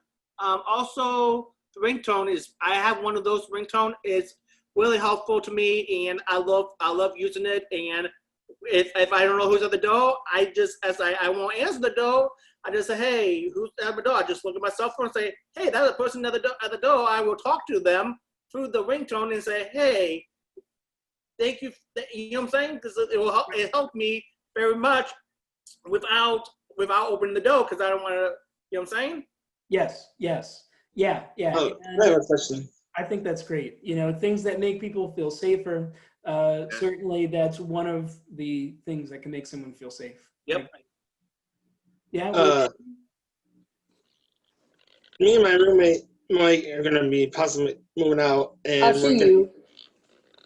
we're going to use a remote monitoring system when we move out of this house to another house. They're going to have us use remote monitoring to monitor us when we're home by ourselves. Yeah. So that's great to hear. For many people, that provides an extra layer of support that helps them to live independently without having other people in the home. Yeah, and so, again, that's one of the things that we're demonstrating. I'm excited to hear that you're trying it out for yourself. We want to get other people to that point too, where they're ready to try it out in their own homes. Jordan, Oh, go ahead. People are asking if there's a list of all the equipment that's in the home, or if one could be created. Yeah, let me go back to my slide here. If you go to go.osu.edu, sorry, you can see that, right? You can see my slide? Yes. Go.osu.edu/NISONG or tech. I'll put it in the chat here momentarily. That directs you to everything having to do with the technology project, including the Smart Home Discovery Place. On that website, we do have pictures of some of the technologies that we have, several of the technologies that we have. It's not exhaustive, but this is something that we're updating, monthly. We're going regularly to purchase the technologies, and we will be, when, after COVID, going to conferences and other things and meeting with experts to find out how we can improve this place and bring more technologies to those who come in. So I'll put this in the chat right now. Jordan, I am an individual that use some of the tech. Okay. I have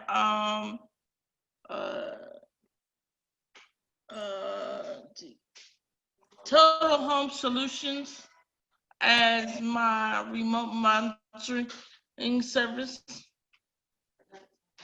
Yeah. For my 10 to 7 shift. For the most part, they're all right. The thing that I've had problems with is that the panic button that you can wear around your neck came apart. and they haven't came to repair that, but it's all right because then the SSA requested that I get the panic button connected to my bed. So I will just tell you, your technology is being used quite often in Montgomery County because Choices has it in several of their homes.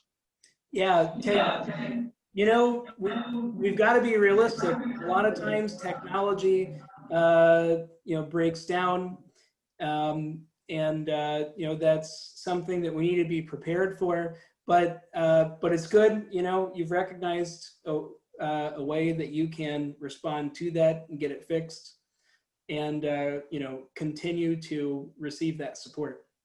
So that's good. Great questions from everyone. Thank you very much, Jordan. Cool stuff you guys are doing. Thank you very much. Yeah, thank you. Rachel, we have a prize winner for this session. Who's the lucky winner of the prize, and what is the prize?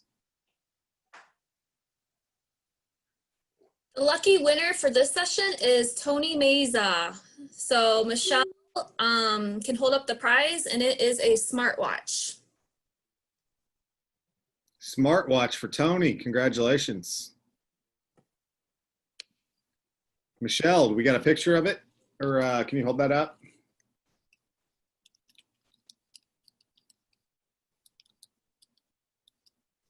Oh, okay. Sorry about that. I got it. Got it. Cool. I was a little behind. I grabbed the wrong prize. It is a smartwatch. And this is what it looks like. Nice. Congratulations, Tony. Great prizes you guys have here. Wonderful. Well, we are actually running a little bit behind time, but our next presenter is going to be another great session. And we actually had some questions earlier today about some questions around how can I find somebody locally to help me with tech ideas or specific things. So hopefully you'll get some answers from our next presenters, I should say. We have Kyle Corbin and George Myers from the Department of Developmental Disabilities in Ohio to talk about how do I find some tech ambassadors in my area. Kyle, we'll turn it over to you. All right, thank you, Dustin. Let me share my screen here and get that going. So, hopefully this happens. There we go. So, what we are working on, and George, are you on too?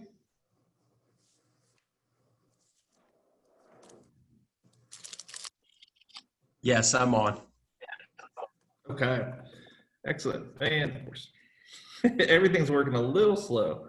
So what we are working on is we have a technology ambassador grant that was given out by the Developmental Disabilities. And I'm going to just give a quick little overview of what that grant is. And I'm going to kick it over to George, who's going to talk about the work that they're doing and how you all can get involved. So this grant was put together with the state funds, and it was made to enhance supportive technology in Ohio for individuals with disabilities. And it doesn't matter if you have home or community-based waivers. You may have one, you may not have one, it doesn't matter. This is for everyone. And what we want to do is we want to figure out a way to get technology out to more people. And what's the best way to help learn about technology is to have somebody who's already using it. So this grant is designed to find people that are already out there using technology and having it successful. People like Theodosia that keeps chiming in with some wonderful details and things going on, and pay them to go out and mentor and talk to other groups of folks all across the state that might be interested in learning how they could use technology in their life. So they're going to recruit up to 4 tech ambassadors, And originally our plan was we were looking at tech ambassadors all across the state, so maybe like one in each corner. But as COVID has come into play and things have gotten more virtual, I guess that is less of a need, because it really doesn't matter where you live if you're doing the talks virtually as well.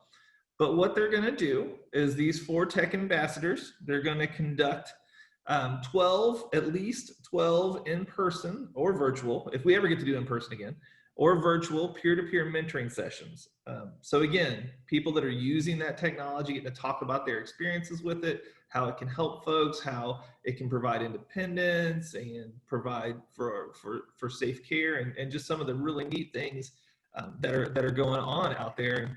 And so why we're presenting today is we're looking for folks to get involved. So we're looking for people that may want to be tech ambassadors. We're still looking to identify those folks.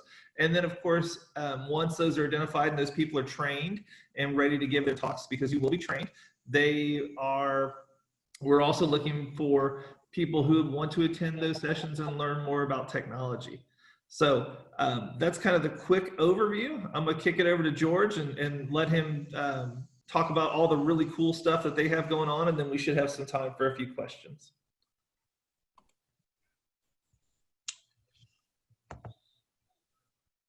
All right, great. I'm about to share my screen with you guys, and I've got a little slide or two. Can everybody hear me? Yes, we can hear you. Good. And we can see you. All right, even better. Well, I don't know. I guess that all depends, right? Hey, happy Taco Tuesday to everybody. That's what I'm going to do here in just a little bit when it's lunchtime. So a couple of basics for you about the grant. Kyle covered some of these things. It was actually awarded to SOCOG, which is the Southern Ohio Council of Governments, at the end of the year last year. The period that we're going to be running all of our grant activities runs all the way through June 30th of next year. So the 12 events that Kyle mentioned will happen, whenever we choose our tech ambassadors from that point until June 30th. Okay. And as he mentioned too, the original purpose was to develop these tech ambassadors to influence their peers through in-person, local or regional events. We're going to have up to 4 of these people. And of course, in-person events may not happen anytime soon. Although hopefully we'll have an opportunity maybe near the end to do that. So we're kind of retooling to try to achieve the grant's objectives without them. So a little bit about who we are looking for.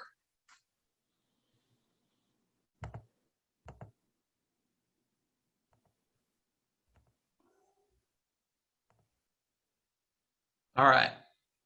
We're looking for people who are passionate about technology and people who are users of technology. So like he mentioned, whether you're doing this at home, whether you're doing it at work, whether it would be remote supports or technology that you are owning and managing yourself, if you are somebody who has a developmental disability and uses and loves technology because it does make you more independent and able to do more things, then you might be a potential candidate for us. Okay. The other thing about these tech ambassadors is we are looking for people who are great communicators, people who can really communicate how enthusiastic they are and what technology has done for them in their lives and meant to them to their peers. Okay. So if that sounds like you, or if it sounds like people that you know, we want you to make mental note of that. And in a minute, I'm going to show you how maybe you can let us know who you are and who those people are. All right.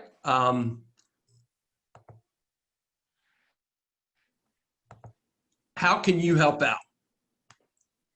And I'll basically mention 2 things here.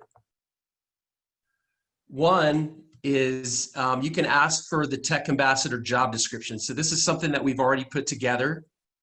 And you can have people either contact me at this email or in a feedback form that I'll show you in a second. if you either are interested in being a tech ambassador or you think you know somebody who would be a great candidate for that. One of those excited, passionate people about technology that's really meant something for them. And a question for everybody here to think about. We would be really interested because one of the things that we think is going to be a challenge for us, right? It would be one thing to try to get people who may be a little unsure about technology to come to an event about technology if it were an in-person event, right? But if what we're asking to do, these folks to do, is to actually join us on a Zoom meeting, which is the way a lot of these things will probably happen, something like this, that might be a little bit harder. Like all of you here today are interested in technology, and you're probably pretty good at it, and that's how you joined us today. But we may be reaching out to people who aren't like you, people who either are a little afraid about technology, maybe not so sure how to use it, and maybe a little less inclined to use it. So if you have ideas about how you think we could reach out to people in your area, we would love to know what those are.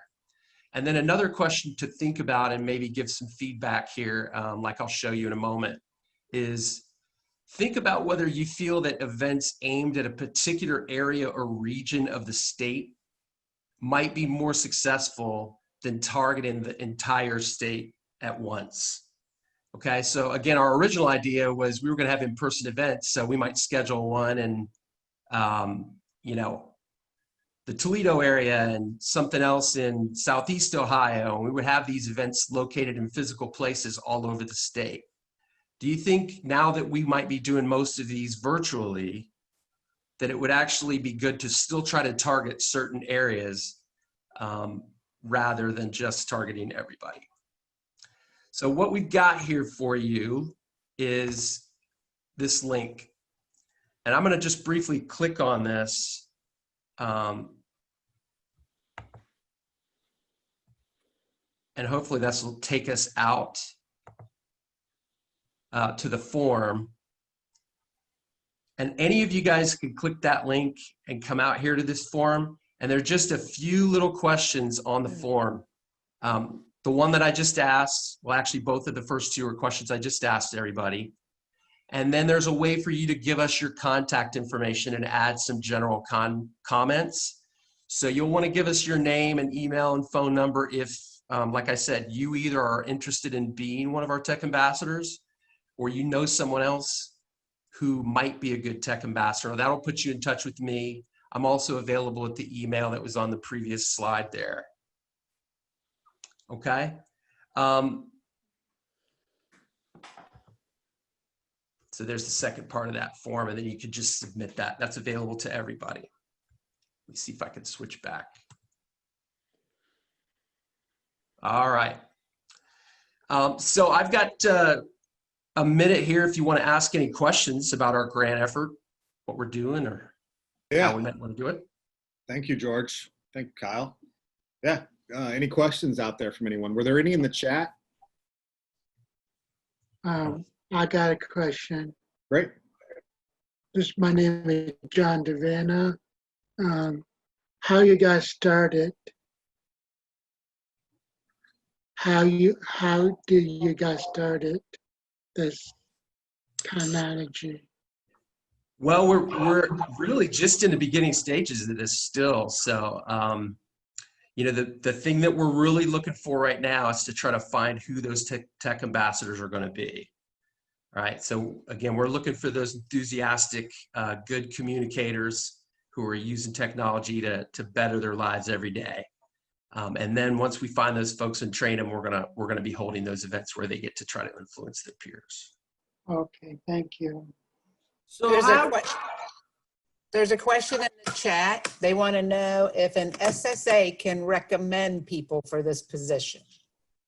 Great question. Not only can they do that, we would highly recommend that any SSAs are involved here. We would really love to know if you're working with people on your caseload who you feel would be good candidates. In fact, we will be reaching out separately to SSA directors in every county of the state to let them know that we do want them to make those recommendations. But I'm glad you asked that. Good question. I have a question for you. How did you come up with the name of your for this website of things? Are you talking about the name of the grant, the Tech Ambassadors grant? Yeah, the name of the grant. Who came up with That was Kyle's department. I think he worked with some other folks, and that was a part of the basic structure of what they wanted to accomplish with this grant. Mm-hmm. Yeah, and Tech Ambassador, right? So what's an ambassador do? They get out in front of people and they tell all the wonderful things of why something is good or how it can help. And so that's what we're looking to identify is getting somebody that will happily go and talk about technology and get as excited about it as I do, and share those experiences they've had, get other people excited. Okay, thank you. Sure. I have a question. Can an individual do both?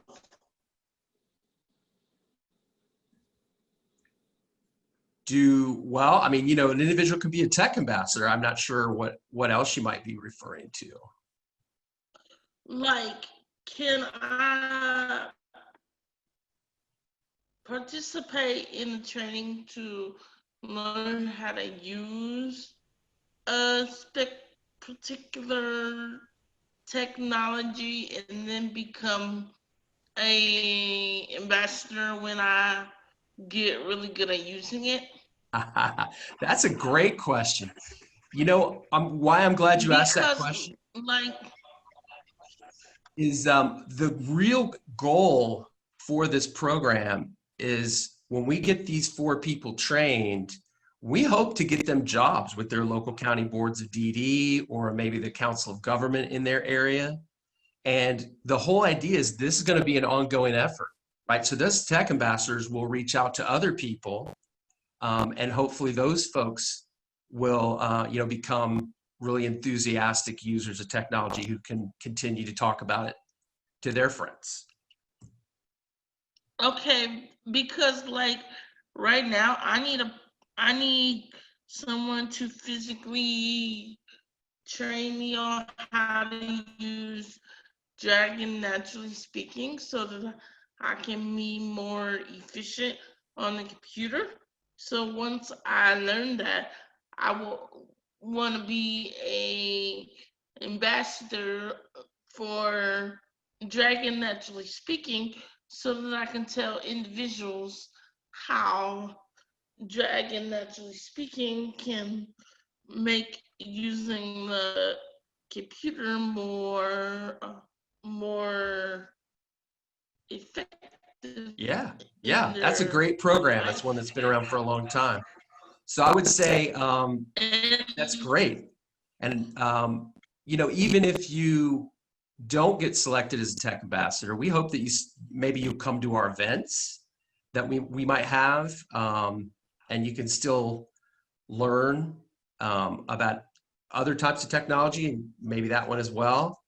And you sound like a person who would naturally be excited about it, the things that help you. So.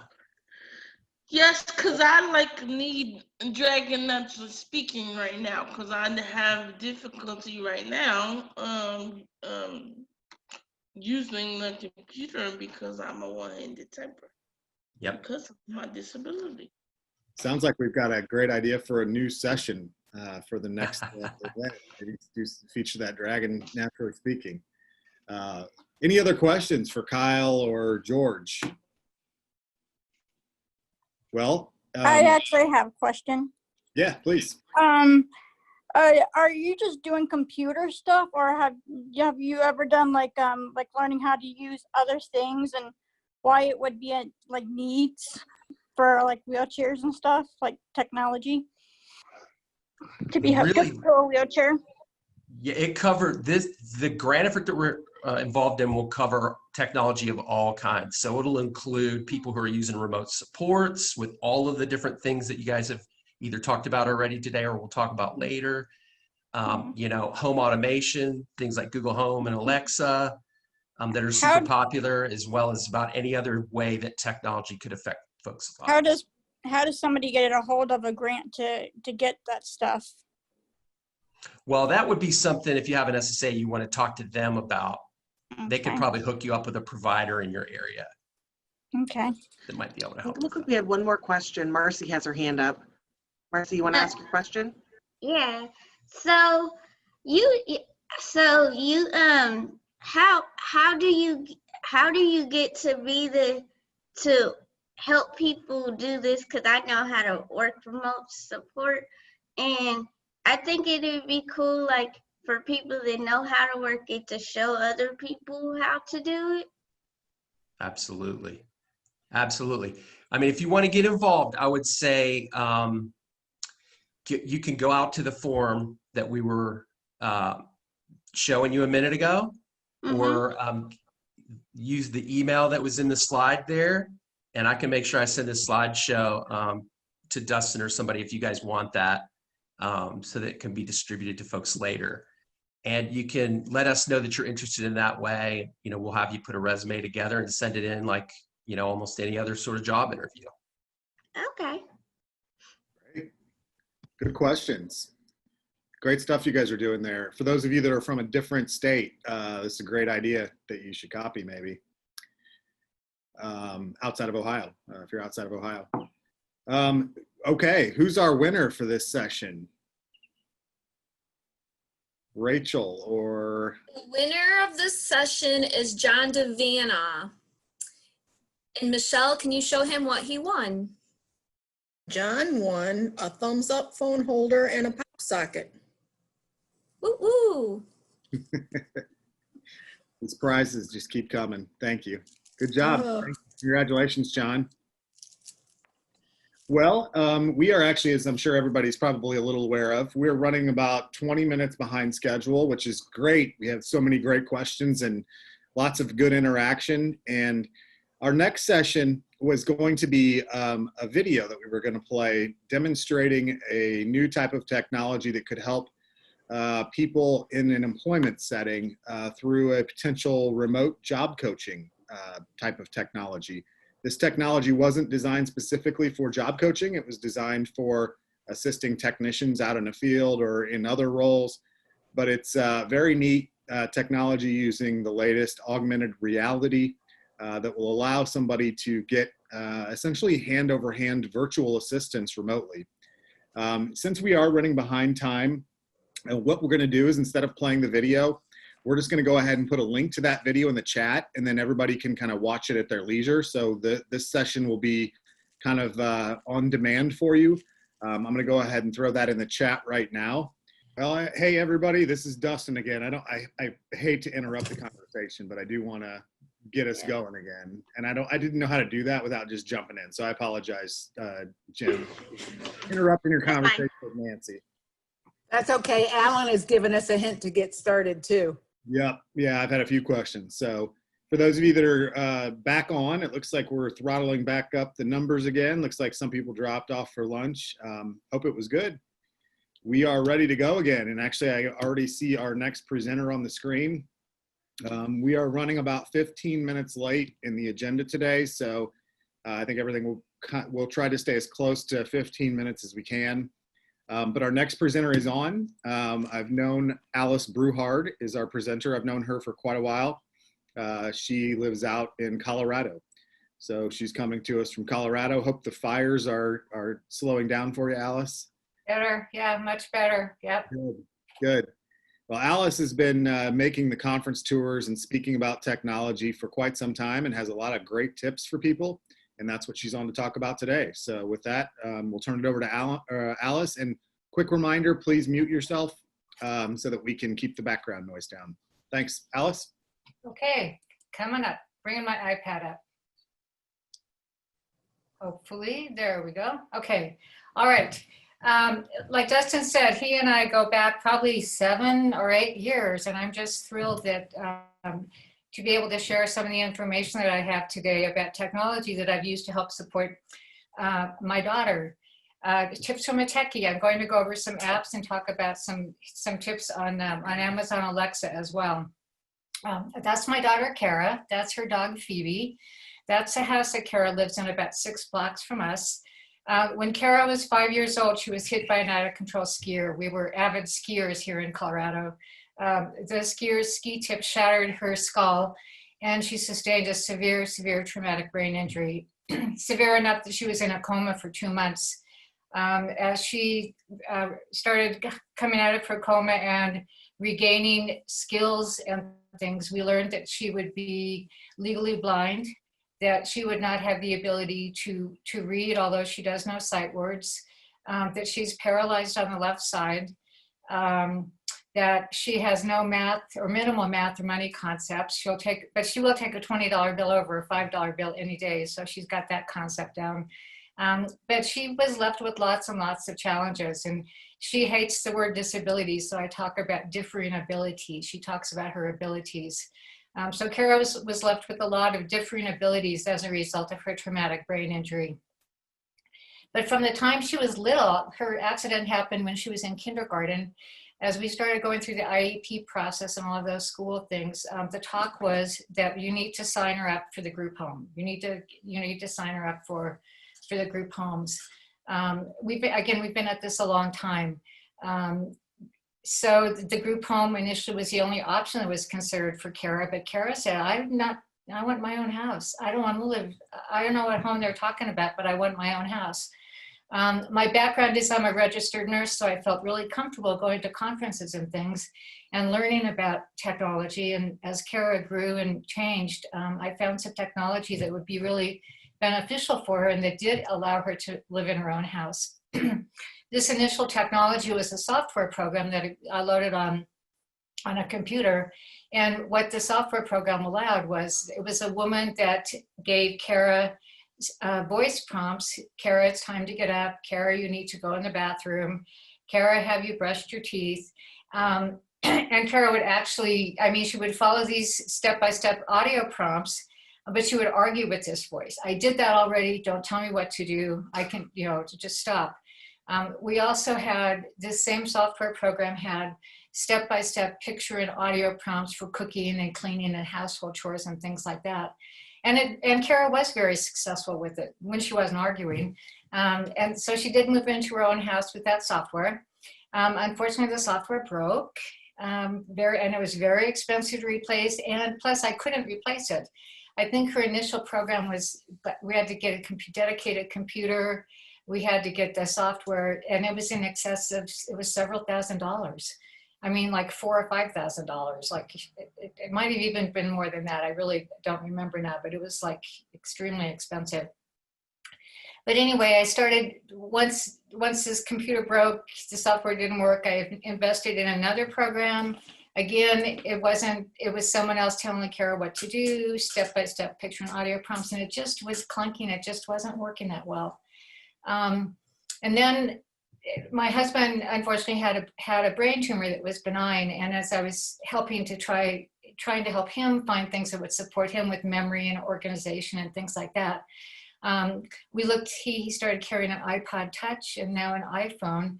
So that technology literally became his brain in his pocket to help him organize and get through the day.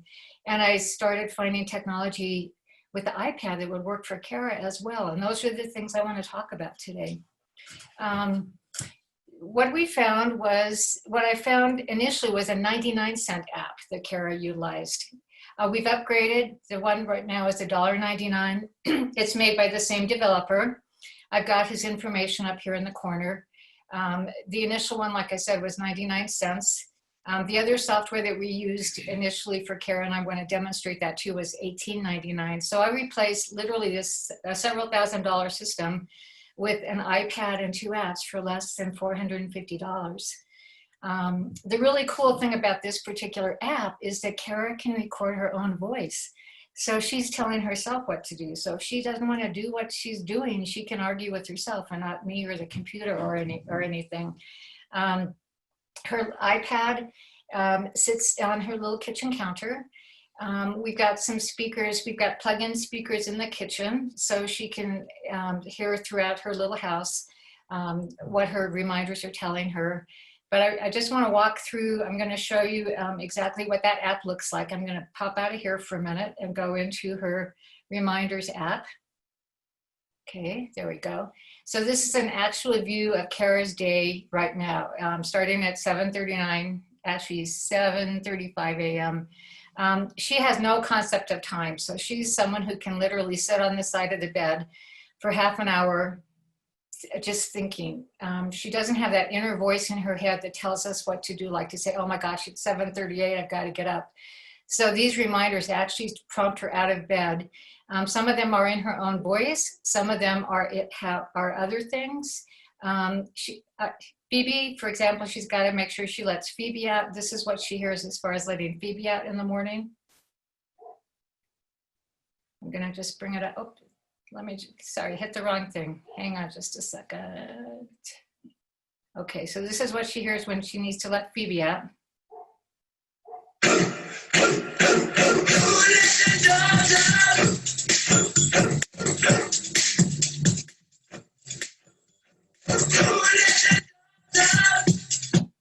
So I can get really creative with this, and honestly, Phoebe hears this and she'll beat Kara to the door when it's time to go out because she hears that technology.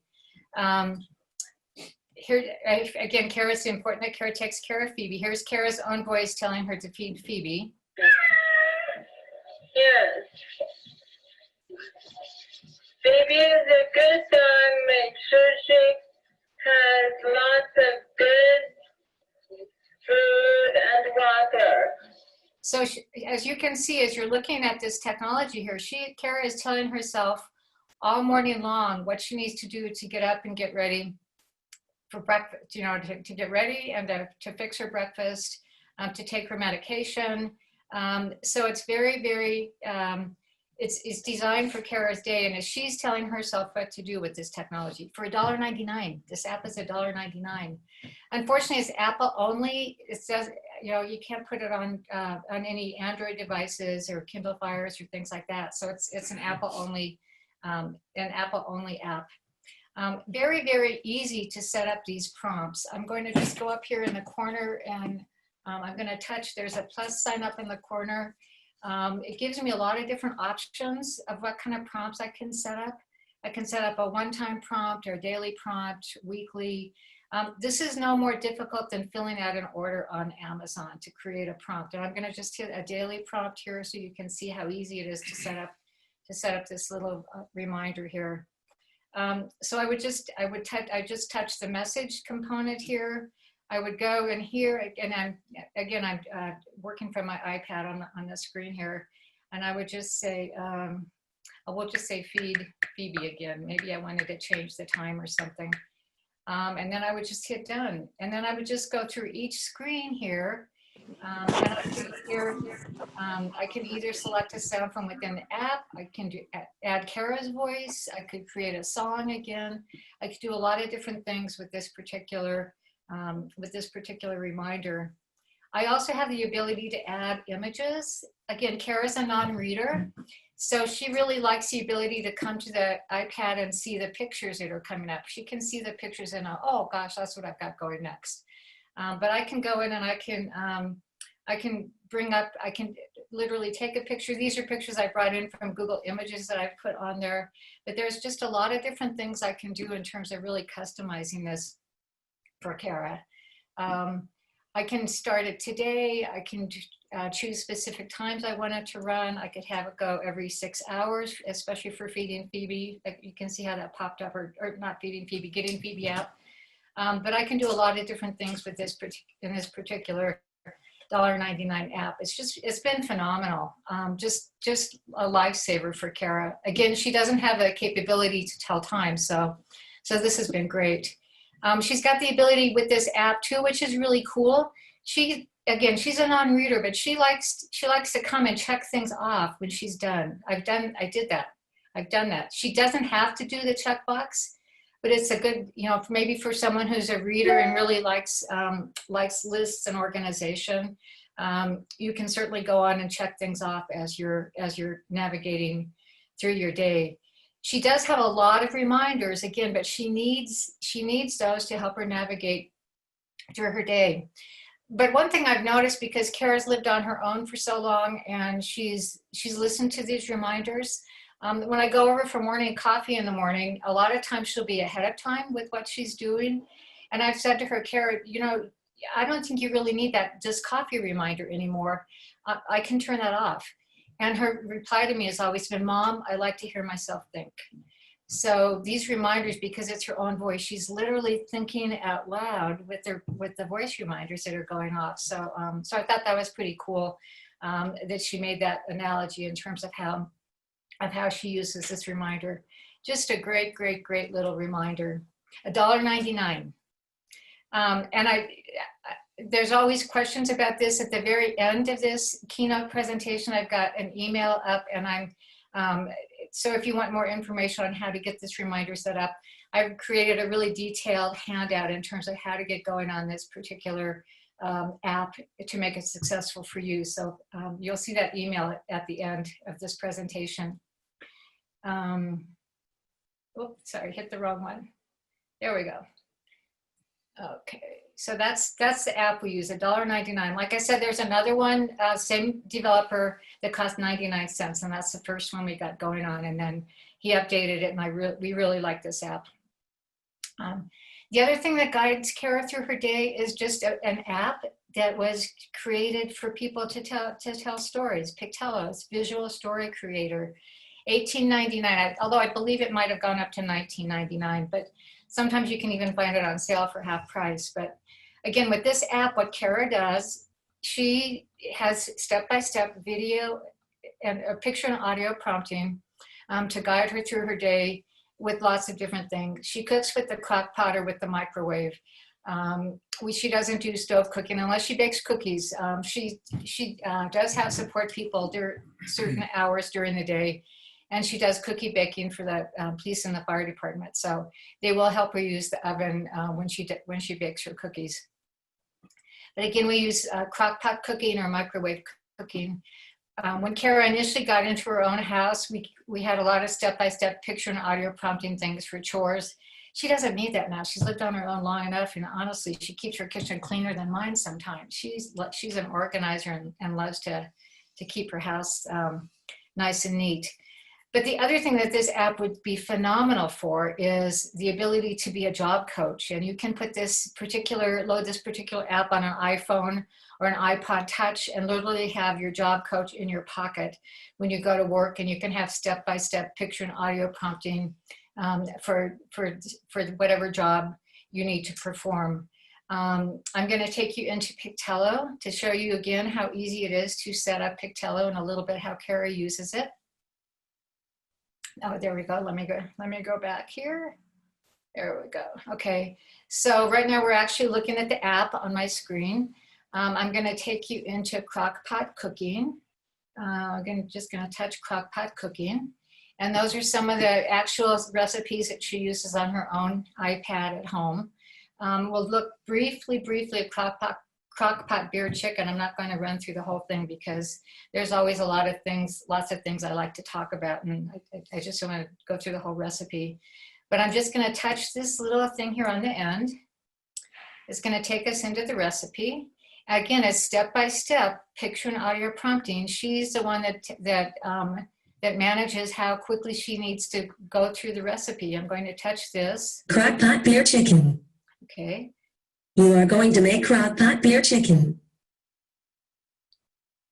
Get out your white crock pot. Right now I've got it on autoplay, so that's why it's going quicker. Go to the freezer and get out the frozen chicken breast. I'm going to stop it just a second here. All I did was touch my iPad, so it's on autoplay. I could set it manual so she could control it slower.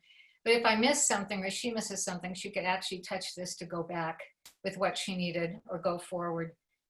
So very, very easy, very, very easy to use, very visual. I'll get rid of that again. Well, usually this goes, there we go. Very visual, step by step, and she's the one that's in charge. She's the one that controls it. She can touch this to go back home. She can touch this to go forward. She can touch this to go back. You can also create little videos and put videos in. Again, would be super, super for job coaching, or if someone has some really complicated healthcare needs and you want to make perhaps someone, and it has some sort of wound infection that needs some care, the nursing needs coming out, some kind of wound care, you could quickly create a video on how to do that particular health maintenance that was needed. or maybe someone has a complicated tube feeding situation and you want to, or to teach new staff people how to manage some of the needs that people have. It would be very easy to create videos and pull those in and to teach people. I'm going to jump out of this again. I'm keeping an eye on time because I always run out of time. I have so much to talk about. I'm going to go back into Keynote. But anyway, Pictello is great for the reasons that I talked about. Oh, let me go back in Pictello. Let me just go back in real quick. I just want to show you how easy it is to just to create something on Pictello. I'm going to touch the plus sign here down at the bottom. And Pictello will literally guide me through everything that I need. I'm going to touch this wizard mode. This is when it's going to actually take me through step by step what I need to do. And again, it's no harder than ordering something on Amazon. You just go through step by step with what you want to add and save it. When I was done with this page, I would just hit next. And very, very easy to use. It'll just talk you right through it. And I can lock this screen right now. I've got it so that I can add things. But if you have someone who likes to really play with technology, you would want to lock the screen so that these options wouldn't be available to them to utilize. But super easy to create things step by step, either with picture and audio or video and audio.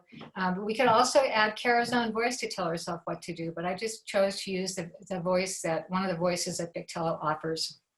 It was just easier because we had a lot of recipes to create. Okay. With Pictello and with the Reminders app, I always tell people, make sure that you find apps that allow you to back up your work. The really cool thing with the Reminders app is that I can email myself all of the reminders that I've created. It's super easy to just email them to me. Or to Kara, if I need to make some major changes or she needs to make major changes, we'll make the changes on the reminders and then we'll just email ourselves a backup. So when she needs to make those changes on her own app, we just open the email and it downloads. It's great. Pictello has a great backup feature as well. Kara's had to replace her iPad a couple of times. Again, she's been in her house a long time and technology changes. And everything that we created from the get-go from 10 and 12 years ago, we've been able to back up and just pull right in so I don't have to start from scratch to create things again. So both these apps are great in terms of not having to start from scratch. Again, at the end of my presentation, I've got my email. If you want more information, I'll be happy to send it. The other thing that we started using fairly in the last couple of years is Amazon Alexa. And that's been talked about a little bit here. We started initially with one of the smaller ones. And now we've added Echo Show, which is the one with the screen. And I can't say enough about Amazon Alexa. It's just been a phenomenal part of Kara's life. She's just took to it right away. And super easy to set up. There's literally 3 things that you need for Alexa. I know Wi-Fi can be a problem. I heard you say in Ohio that there's a broadband initiative, and I know within the community we live in as well, there's a broadband initiative. So hopefully we'll have more available Wi-Fi. I live in a fairly rural community. I live in town, but certainly there are people outside of the town area that have access problems, especially in a mountain community. But the 3 things that you need Alexa, you need a tablet or a smartphone and the Alexa app, and then you need an Amazon account to utilize Amazon Alexa. But that's all you need to get going on Alexa. The really cool thing, and Alexa has tons of uses, but Alexa can do things like I can say, I'm going to ask Alexa right now, Alexa, remind me in 5 minutes to stop talking. Okay, I'll remind you in 5 minutes. So in 5 minutes time, Alexa is going to remind me to stop talking. And it's going, and hopefully you'll hear that. Hopefully the audio will be clear enough that you can hear it. It's got a really cool feature called Notes.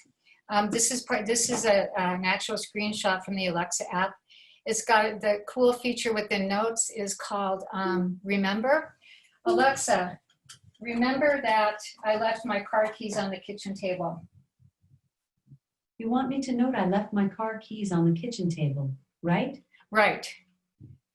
So if I was You already have a note for I left my car keys on the kitchen table. Okay, so I guess I've told Alexa a couple times to remember, but I could say, Alexa, what did I tell you to remember? Alexa, what did I tell you to remember? I found 2 notes. I left my car keys on the kitchen table. Need to stop talking at 1:30. All right, so I just want to do just to show you how easy that is to use my voice. I use this named reminders all the time. I'll show you a screenshot in just a couple of minutes too about how Kara uses it. But I can say things like, Alexa, remind me in 10 minutes to turn off the hose.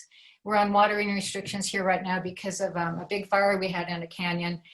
So those are things that I do need to keep track of. But Alexa will literally say, this is your reminder to turn off the hose. She'll tell you exactly what you tell her to remind her. I've played with Google Home as well. I'm not as crazy about Google Home because it doesn't have the capabilities that Alexa has in terms of actually talking to you and reminding you, things like that. Skills are like apps. Kara has a lot of skills that she's added to her Alexa. We've set up some routines. She can say, Alexa, turn on bedroom light, and then the music on her little Alexa app next to her. Okay. Oh shoot, she just turned on the lights. She just turned on the bedroom light. Kara's gonna go, what? But anyway, you can see how responsive Alexa is. So we use Alexa a lot for Kara. We also, we have an Echo Show, which is the one with the screen, and Kara has an Echo Show to her house with the screen. So we drop in, we can have face-to-face video chats. And I go for coffee at Kara's house every morning, and most of the time we'll drop in. My husband stays at home, and when I go over and have coffee, and we'll drop in and we'll chat with my husband briefly with the drop-in, so we can have that face-to-face video chat. The other thing that just really warms my heart is that Kara's very, very curious, and she used to always say, Mom, tell me about, what about? And I would always have to say, well, we need to Google that. Let's Google that. I don't know the answer. Let's Google that. So she can actually ask, Alexa, Wikipedia, what time? Alexa, what would you like to look up? What time is it in Chicago? Here's the Wikipedia article on Chicago, the 2002 film. Okay, Alexa Chicago off. is Alexa off. But anyway, she can ask Alexa, she'll ask Alexa to Wikipedia whatever she's curious about, and Alexa, it takes my place. So Alexa will tell her what it is she's interested in. And then the other thing, Kara's a non-reader. She spells phonetically. The other day I was with her, again, we've had this big fire here, and she wanted to write a note to the firefighters who are helping. And she said, Alexa, how do I spell fire? And I thought, oh my gosh, that is so cool, because it totally took me out of the picture. It got her in charge of, she could spell it phonetically, but she didn't want to do that. She wanted to spell it the way fire is spelled. So she has learned herself with self-determination how to make Alexa even more functional for her. So that's been great. I've loved that part of it. These are some of the reminders that Kara actually has. She has to get up half an hour before she takes her other meds and takes some thyroid. So this is just a quick screenshot of how we use reminders. And Alexa will actually say to her, today is Thursday, leaping lizards, leap out of bed and take your thyroid. So it will tell her that twice. And so instead of a reminder, she's got her little Alexa by her bedside, or instead of a voice reminder, she's got her little Alexa at the bedside, and Alexa will actually tell her that. I want to show you how Kara uses her Alexa. There's Kara. Are you ready to show people how Alexa works? Yes. Okay, go on and get started. Alexa, good morning. What's today and who's coming over? Good morning, beautiful. You should be paid for looking so good. What about, what day is it? Oh, and what day is it? What about Alexa? I'm reminding you. Alexa, what Stop day is talking. it? It's Tuesday, May 29th. What about Alexa, what am I doing today? And Alexa, what am I I'm doing reminding today? you. Stop talking. Today there are 2 events remaining. Who will be with me today for a terrific Tuesday is in progress and ends at 2:30 p.m. At 12 p.m. there's wind walkers and horses. You want to check the weather before you go horseback riding? I will. Okay. Alexa, what's the weather supposed to be like? In Glenwood Springs, it's 60 degrees Fahrenheit with cloudy skies. Today, you can look for partly sunny weather with a high of 77 degrees and a low of 44 degrees. Oh, that's perfect. Uh-huh. How much do you like Alexa? I love it. Completely love it, yes. Would you recommend Alexa for others? I would, yes. Okay, over and out. Over and out. Okay, so just a quick demonstration of how functional Alexa is for someone like Kara. This is a skill I want to talk about very briefly because I still have some other things I want to go over. But it's called Ask My Buddy. We activated this on Alexa. She can say, Alexa, ask my buddy to send help, and I hope I got that one turned off. Yeah, Alexa, ask my buddy to send help. I will immediately get a text, I'll get a voicemail, and I'll get an email. I can add, we can add up to 10 contacts. She also wears a fall monitor because she has seizures, but if she needs more immediate help, she can ask my buddy to send help, and that function comes up just immediately. I mean, it's like almost instantaneous how quickly I get a text when she activates Ask My Buddy. But that's a great feature if you're into Amazon Alexa and haven't heard about it. I always want to talk about that. I know some of the ways I learned about apps, I Googled the best app for what my area of interest was. People love to write about apps. A lot of times I find the same app would come up over and over again.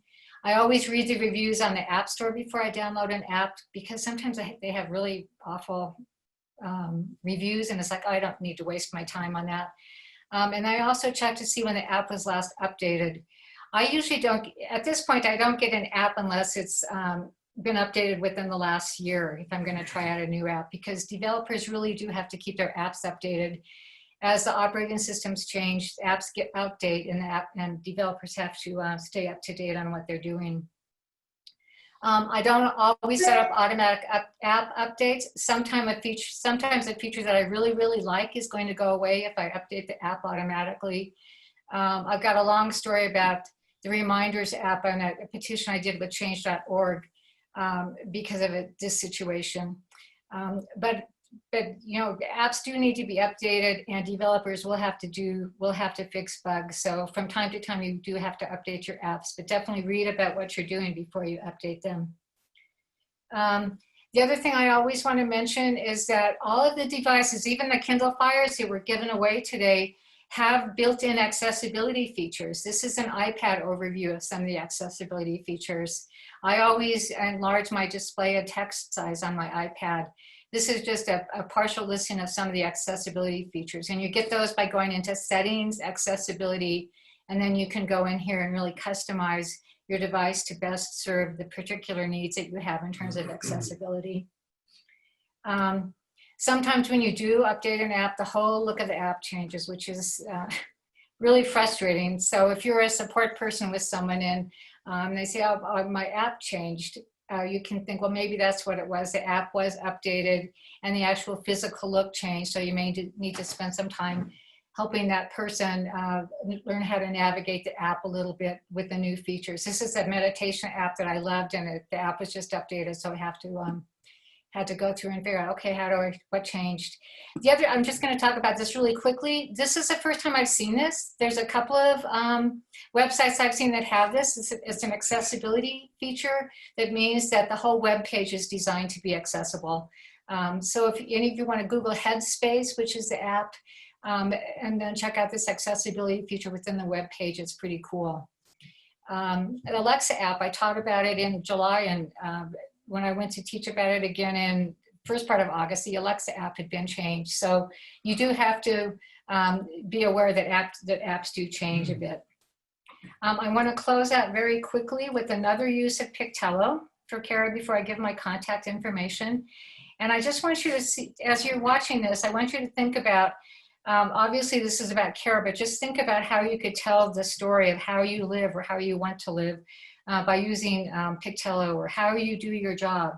But this is some picture and audio things about how Kara actually lives. Hello, my name is Kara Eileen Brohart, and I live at 3274 Morgan Street.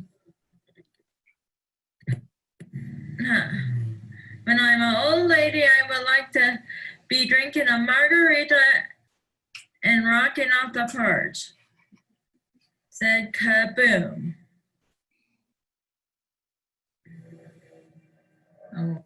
I will line my mom and dad to live in their own house until they die.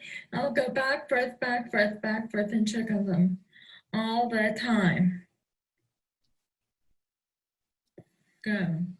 I will always need a dog to take care of me and protect me, and I will take care of it too. I take care of my own house just fine. I cook in a microwave, I cook in a crock pot, and I can take care of my house just fine. I do my own dishes every day of the week.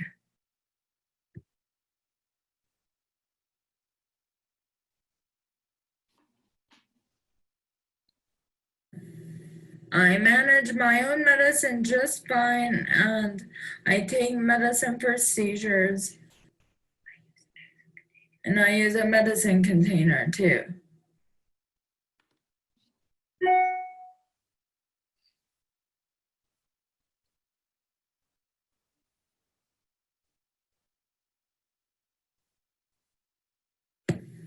I see Dolores Snow for healthcare, and I'm allergic to sulfa, peanut butter, hornets, bees, and wasps. One of my favorite things to do is to scoop poop and keep everything about clean. She's got a one-handed pooper scooper, easy adaptation.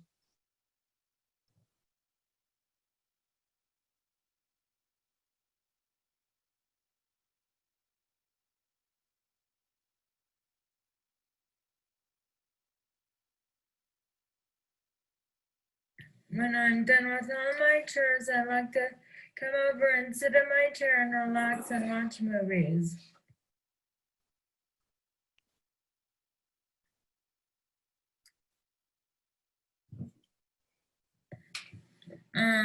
Thank you for taking time to learn about my life.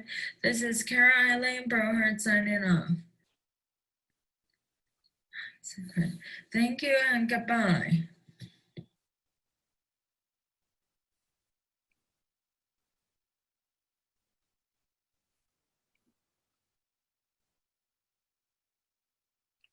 Okay.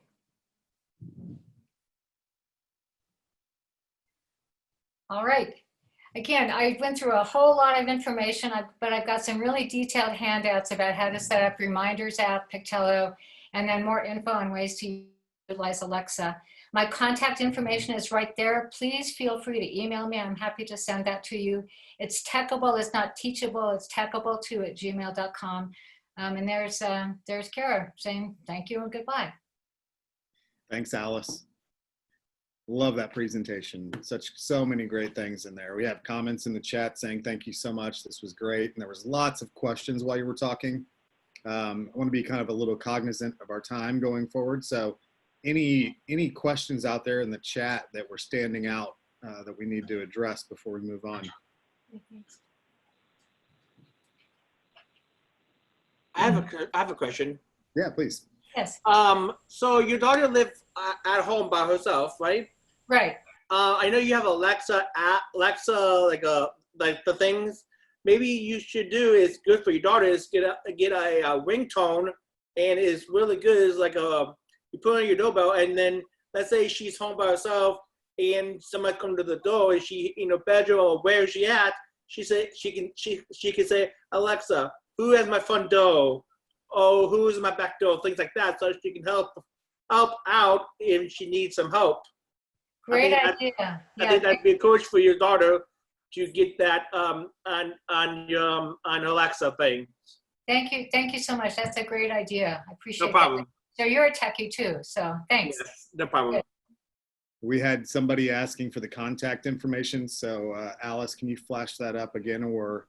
Yeah, let's see. I think I can. I'll share my screen again. We'll get it in the chat. While she's doing that, do we have any other questions? Yeah, there were two questions from the chat box that didn't get answered, and I was hoping Alice would be able to speak to them. The first one that I didn't know the answer to was, does that reminder app that you specifically use, if the volume gets shut off on your iPad or if the volume gets turned down, does it still send a push notification loud enough for somebody to hear it? We have a dedicated iPad in her kitchen, and you can set it up either with sound, with banners, with there's like the 3 notifications within the iPad, and I talk about it with the handout. But again, hers is dedicated, so the sound is always going to be up. We also have in-wall speakers. It's the people installed for us when we had an angel group that helped us with the house when Kara moved in. So we're fortunate they put in-wall speakers, so she's always going to have volume. And there are a couple of things with that reminders app. If you're very interested in it, please ask for information from me and I'll send it, because there's a couple little things that are really important to know for it to be successful. I'll be reaching out for sure to get that information. Okay. The other question specifically was, does the Alexa at your daughter's home have any issues understanding her? No, she does have some articulation issues. You can certainly pick up on that. But no, once in a while it does, but she's learned that she needs to just ask Alexa again. If Alexa doesn't understand her, she'll rephrase the question. So we've been fine with Alexa. But the really cool thing, and I forgot to mention this, with that reminders app, I play with this because I'm a huge techie. I can record reminders on the reminders app to talk to Alexa, and Alexa will do exactly what the reminders app will do. So I could tell on that reminders app, I could record a routine. Alexa, turn on coffee pot at 6 a.m. And Alexa could actually go through that routine, or Alexa, turn on bedroom light. So Alexa will actually respond to the reminders app in my voice. So again, a $1.99 app to talk to Alexa to turn on a smart plug is huge for independence.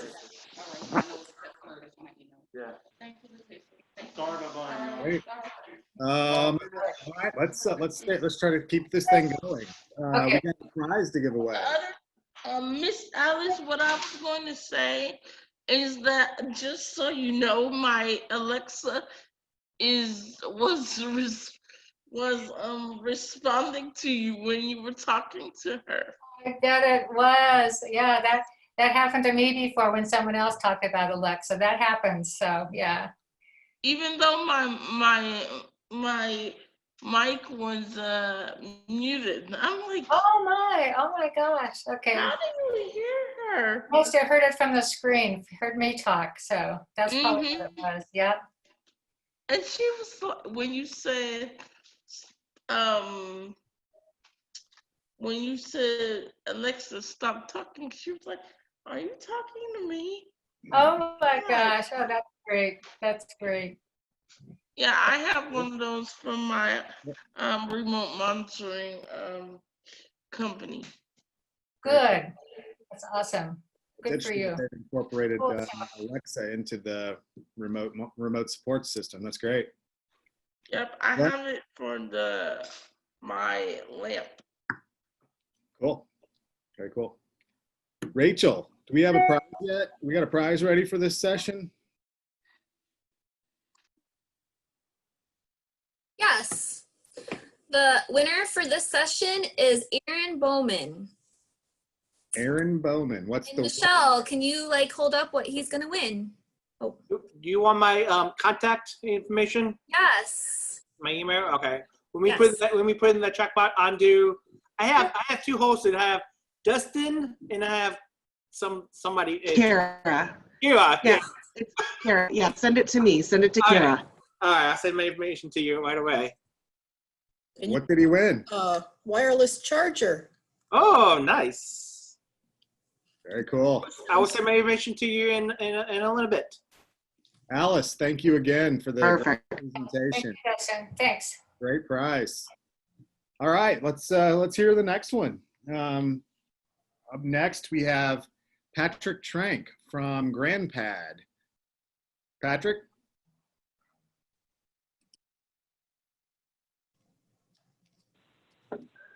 Thanks, Dustin. That was impressive. Very, very impressive. Great use of technology. All right, so Dustin, do I have the ability to share my screen? Yes, you do. All right. All right, well, good morning or afternoon, wherever you're at. I'm in the West Coast here. I'm in Portland, Oregon, and before it is as bad as what's going on you see in the news. It's pretty tough here right now. So, but what I'm going to go over is a specific product that Consumer Cellular markets called the GrandPad. And before I do that, I'm going to talk a little bit about what it addresses.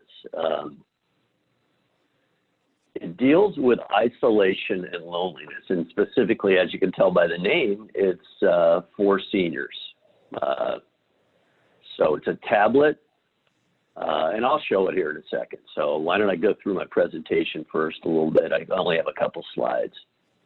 So a quote here from an author about social isolation, and it is one of the most devastating things you can do to a human being. I don't care how old you are. So this has been going on for a while, specifically with the senior age demographic, but it's really been happening across all demographics and really come to the center of attention right now with what's going on with COVID in the world right now. So some other statistics that really kind of put to light what the impact is of loneliness and isolation is it's been identified that loneliness is as hazardous to your health as smoking 15 cigarettes a day. It also leads to some other statistics, an increase in 29% increase in coronary artery disease, 32% increase in stroke, 64% increase in dementia, which is something we're seeing more and more with what we deal with. We deal a lot with senior living communities, and memory care units are becoming more and more common now. And then lastly, all those things add to impacting somebody out to the point of potentially death. So pretty challenging. So what we're running into is there is so much technology out there with computers, and then there's a social media that's available to all, and then there's a lot of exploitation going on, specifically with the elderly, trying to get private information and get secure information that shouldn't be provided. So those are challenges that are dealt with on a regular basis. If you're dealing with standard technology like smartphones, the internet, whatever the case. So what Consumer Cellular does, and this mentions what is challenging, and what it does, it's difficult, it's frustrating, and it really creates a vulnerability towards exploitation. So what Consumer Cellular has done is developed products that make it easy to deal with technology and somebody that needs that additional assistance to work with what's out there. Okay, so our company was started in 1995.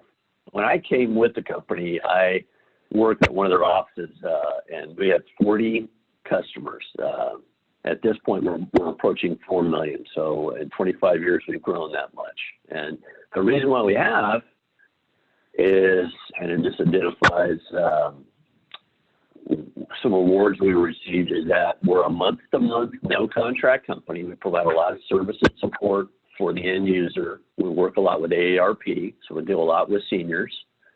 And we deal with people that really need hand-holding, and it's hard to find these days with dealing with support and customer service where you have a live person you could deal with. Specifically, our support's all in the United States. And just pointing this out, we won the J.D. Power Award 9 years straight. So we really put a lot of emphasis and focus, if I could say it, on service and support. So the product I want to touch base on is the GrandPad, and the best way I'm going to do it is by showing it. And it's actually not a software application, it's a program. So it's kind of challenging to show because what I have to do is actually project it onto this screen. So what I do is I'll put it in front of the screen and pull the screen down and show it on the screen. So let's, before I do that, I'm going to go through this pretty high level based on the time we have. If you want to know any more information, here's my contact info. Probably the easiest way is an email address there. So if you want to reach out to me and say, hey, Pat, I'd like to know more details. Can you go through it in more detail? I'd be happy to help you out. So having said that, I'm going to go into this and show you the GrandPad. There are other products we have, but today what we're going to concentrate on is the GrandPad. All right, so what happens here, and hopefully you can see that. You can see the challenge on my end. I'm going to actually do it upside down as well. So, so it's an 8-inch tablet. Dustin, are you on? Can you see that? Yeah, we are seeing it very, very clearly. Thank you. Great, perfect. Okay. I'm doing it upside down, so I'm a little challenged. So bear with me. But it's a touch screen, 8-inch tablet, no logins, no passwords, make very simple to use for the end user. And I'll point out a couple buttons. As you can see, there's quite a few, but the idea behind it is big buttons. If I want to call somebody, you have a contact list that you set up ahead of time. So anybody that's in there, typically it would be family members, friends, caregivers, whoever the case, and you have the ability to have a phone, a photo there as well. So if I want to call Lori, I hit Lori. I can do a video call, a phone call, whatever, and I'm calling directly to her smartphone. And she's picking it up on an app that's on her phone that's been downloaded that's called GrandPad. And the benefit of this is all these people, they're the only ones that can dial into the GrandPad. So I mentioned earlier, exploitation like robocall, solicitors, scammers. That's not going to happen with the GrandPad because the only calls that are coming in are calling in from the contacts that have been set up. Have access to the internet, but what we do is we set it up that you actually add the links that are important to you, and you don't have just basic general browsing where you can get into areas that could possibly download viruses and get corrupt information. So in this case, I've added several pertinent, interesting ones that would come into play. Typically what's on here is we're an AARP company. We're an approved vendor for them, so AARP is typically on here. Emailed in here, and then there's photos. So I'm going to show you a photo. So actually, these photos are personal to me. So that's my son. When he was young, he just turned 22. So that's what he looked like when he was a little kid, and he played the piano. He burned down on that pretty quick, so that didn't happen too long. That's my father. He was in assisted living in Austin, Texas. So this is the reason why I personally got involved with the GrandPad is I got it for my father. I'm on the West Coast, like I mentioned, in Portland, Oregon. He was in Austin, Texas. And it was a way for him to stay engaged with his family who was in the West Coast, stay connected by photos, phone calls, video calls. And his grandkids uploaded photos on a regular basis to him because they were in the contact list as well. I'm not going to go through all the buttons here, too much to go through. The one I do want to show is part of the idea behind this, as I mentioned, dementia. Is there are games in there in the GrandPad. Incidentally, the most common activity used on the GrandPad, solitaire. So what we're trying to address is isolation and loneliness. What's the most common game? Solitaire. Kind of defeats the purpose, but that's how it goes. But what I do want to show is I mentioned dementia and memory issues. We've actually added games in here to keep your memory as lucid as possible and working and exercising your mind and brain as much as possible with memory games and whatnot as well. Lastly, if you need to contact us, that's really the big piece or the big benefit of Consumer Cellular. You call us and we're available at any time.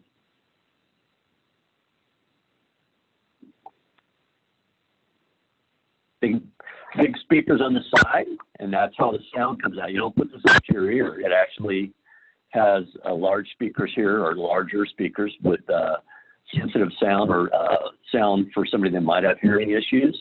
The screen, the older you get, the less moisture you have in your fingertips. So the idea behind this touch screen is to address that. So an iPad doesn't have that capability, but this screen is meant to be more sensitive than a traditional device.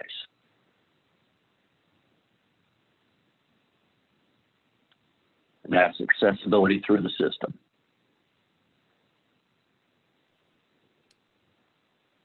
Hey, Patrick. All right. So, I actually wanted to leave it open for questions or and not get into it too much. So let's go for if you have questions or if you, for the sake of time, I know to get caught up. Go for it, Dustin. Oh no, yeah, apologize. I didn't want to interrupt you, but we are having some really good questions come in here. That can you do Zoom on GrandPad?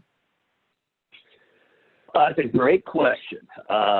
And I haven't, my answer to that is no, because the GrandPad is set to be very closed-ended, for lack of a better way of putting it, as a description. So when it was created, it was made to be essentially almost bulletproof for that end user. So they really couldn't get into an area that was challenging. And in doing that, you limit the amount of applications you can add, and Zoom being one of them. And honestly, when the GrandPad was created, Zoom wasn't even out at that point. So, but what I can tell you is that Consumer Cellular is releasing a new tablet that I would call almost a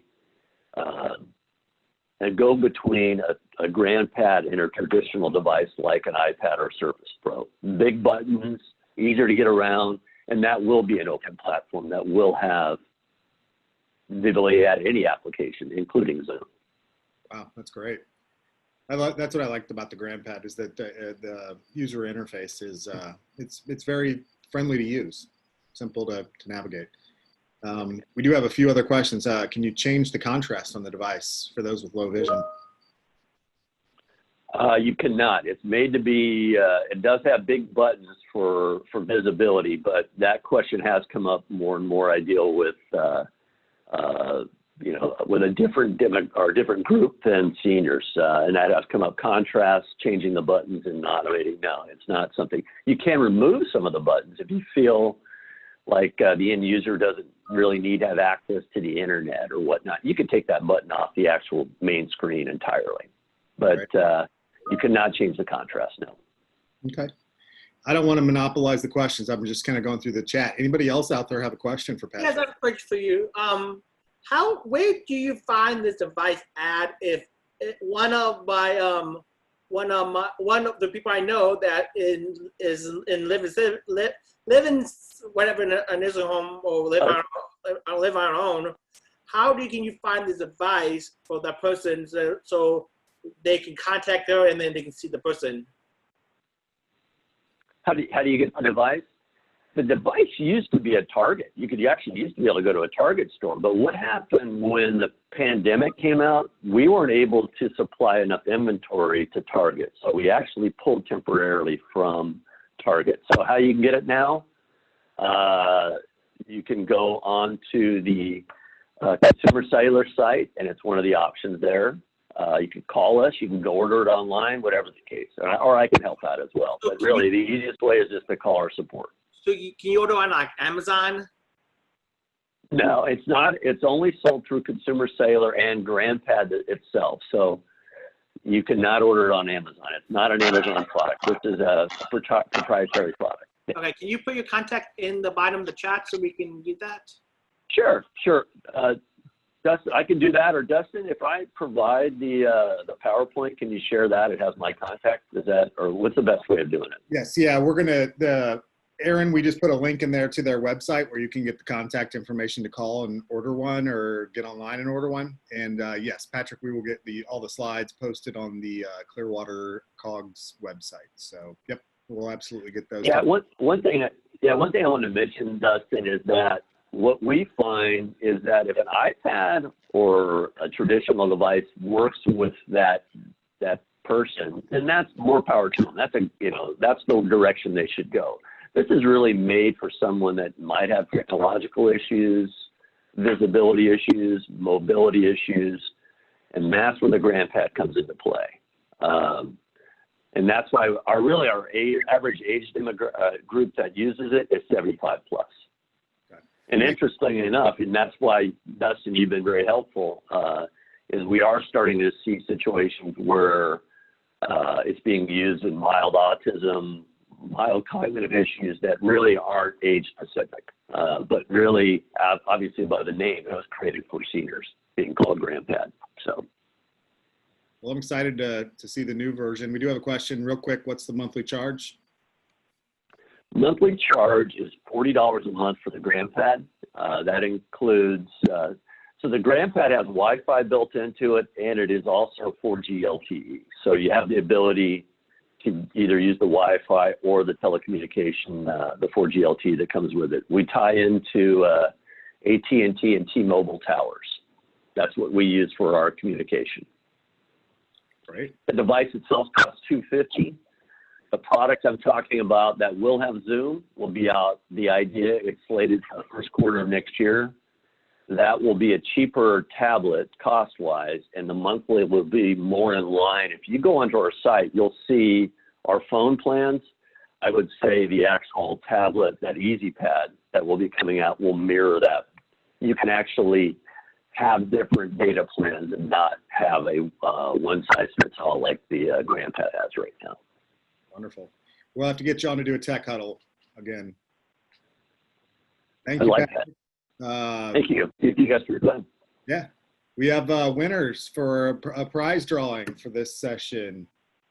Who do we have, Rachel? The winner for this session is Jim Mead. Michelle, would you like to tell him what he won?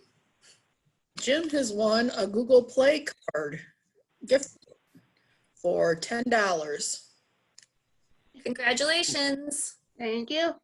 You're welcome. We are getting this game show host thing down, aren't we, Rachel and Michelle? Yeah. Let's do it again sometime. Yeah, you have to start saying "come on down" when they win. Maybe, I don't know. Thank you, Patrick. Really appreciate you jumping on and showing us this. Okay, our next session is going to be Tom Shovelton with Connect to Voice. An amazing tool for capturing some information when services are being provided. So this is a session that may be geared a little bit more towards service providers, but I think it's beneficial to everyone to see what they've done. So Tom, here he comes. Come on down, Tom. I gotta hit the unmute button, and then maybe you can hear me a little bit clearer, right? There we go. Thank you. All right. And hang on. Can you see my screen? Yes, we can. There we go. That's Perfect. even better. Yeah, thank you, Dustin, for having me. I love these disability cocoon type sessions. As Dustin said, and kind of to zero in on a little bit about Connect to Voice, we're a system that works really for developmental disability providers. But great thing about this forum, a lot of smart people on the line, a lot of creative. I've been sitting here for like the last hour watching the chat, watching the questions come in, and I'm excited to be here and tell you a little bit about Connect to Voice, but actually to hear your feedback. It's how I learn and helps us get better at what we're trying to do in the DD world. So thanks for having us. Again, my name's Tom Shovelton. I am the founder of Connect to Voice. And let me tell you a little bit about our mission. And, one of the things that makes Connect to Voice different than other tools in the DD provider community is that it was created by me, and I'm, in addition to being a founder of the system, I'm also the parent of a young woman on the autism spectrum down in Franklin County, Ohio. And by the way, I've noticed people have been sharing where they are. I'm actually coming to you live from Westerville, Ohio, right in the center of the state. But you know, when my daughter moved into a supported living environment, obviously it was new to me, a lot to learn. But the thing I took away was, you know, how could I help? That was kind of my mantra, still is. Great professionals have taken care of her over about a 10-year period. But one of the things I noticed when I first got involved is certainly from a technology standpoint, the state of the art was paper and pencil. And I've got an IT background. I just said, hey, you know, I think we can do better than that. And, you know, what I wanted was, you know, records that could, whether it be shared with me or behavioral specialists or, you know, county SSAs, just better information with the goal at the end of the day, you know, improving care. So several years ago, I just woke up, you know, one day and said, you know, you've been thinking about this, Tom, you better go do it. So Connected Voice was born. And, you know, one of the things I think you'll see in this quick demo, you know, and again, it's a differentiator. You know, our focus is a lot on the direct support professional, DSP staff. And, you know, if you think about it from my perspective as a parent, those are people that I see, that I work with, that actually, you know, help make my loved one's life a lot better. So, you know, what their job is, how to make it better, that's been a lot of our mission. You know, it's a very demanding job. I've done it as a parent. And so as I see the individuals that commit themselves to being, you know, a DSP, or, you know, God bless them is what I'll just say. They do great work. And again, being the parent of an individual, I could also jokingly say, you know, some days are a lot harder than others. So I'll just leave it at that. But one of the things we tried to do with Connected Voice is really make the administrative side of you know, record keeping and keeping up with, you know, documentation, things like really simple, so that staff could really spend more time, you know, focusing on the individual. So, you know, they just really wanted to make that experience easy. You know, we like to say that we make simple simpler. The other thing about kind of our journey, our mission, I've been really blessed early on to work with some great providers who gave me a lot of direction. My story resonated, what our mission was resonated with them, but they also gave me that provider perspective, because they really wanted us to be successful. So we've, again, built into the solution, not just this crazy parent, you know, trying to make a difference, but some real provider pluses that ultimately save them time and their agencies money, and ultimately that leads to better care. You know, the thought being is a financially sound agency is probably one that's going to provide a higher quality of care. So at the end of the day, you know, that's what Connected Voice is really all about, is providing better care for individuals. This next chart, I won't read all this to you, but it kind of gives you an oversight of the types of functions that Connected Voice does. And I always like to add, does today. We're always listening to our customers and the feedback, and certainly forums like this gives us great ideas, and we love to have fun with that. You know, this is one of the early things that it actually wasn't in our first version, was this ability to track time.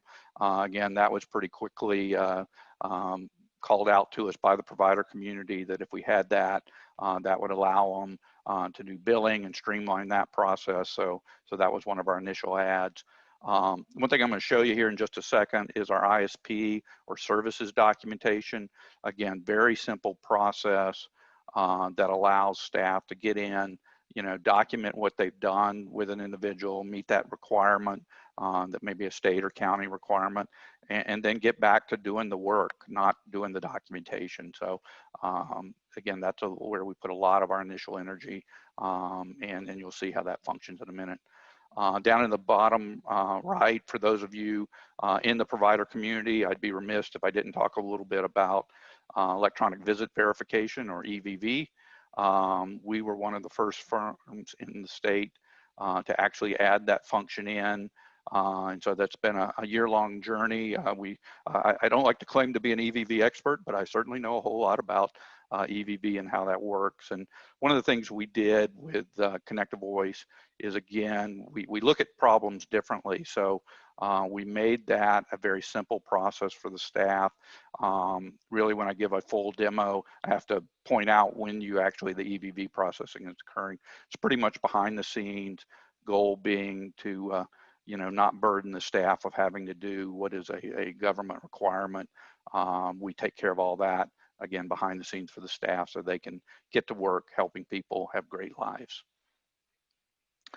Couple of comments here, and these are things that our customers have shared with us. That first one, it's really easy to use.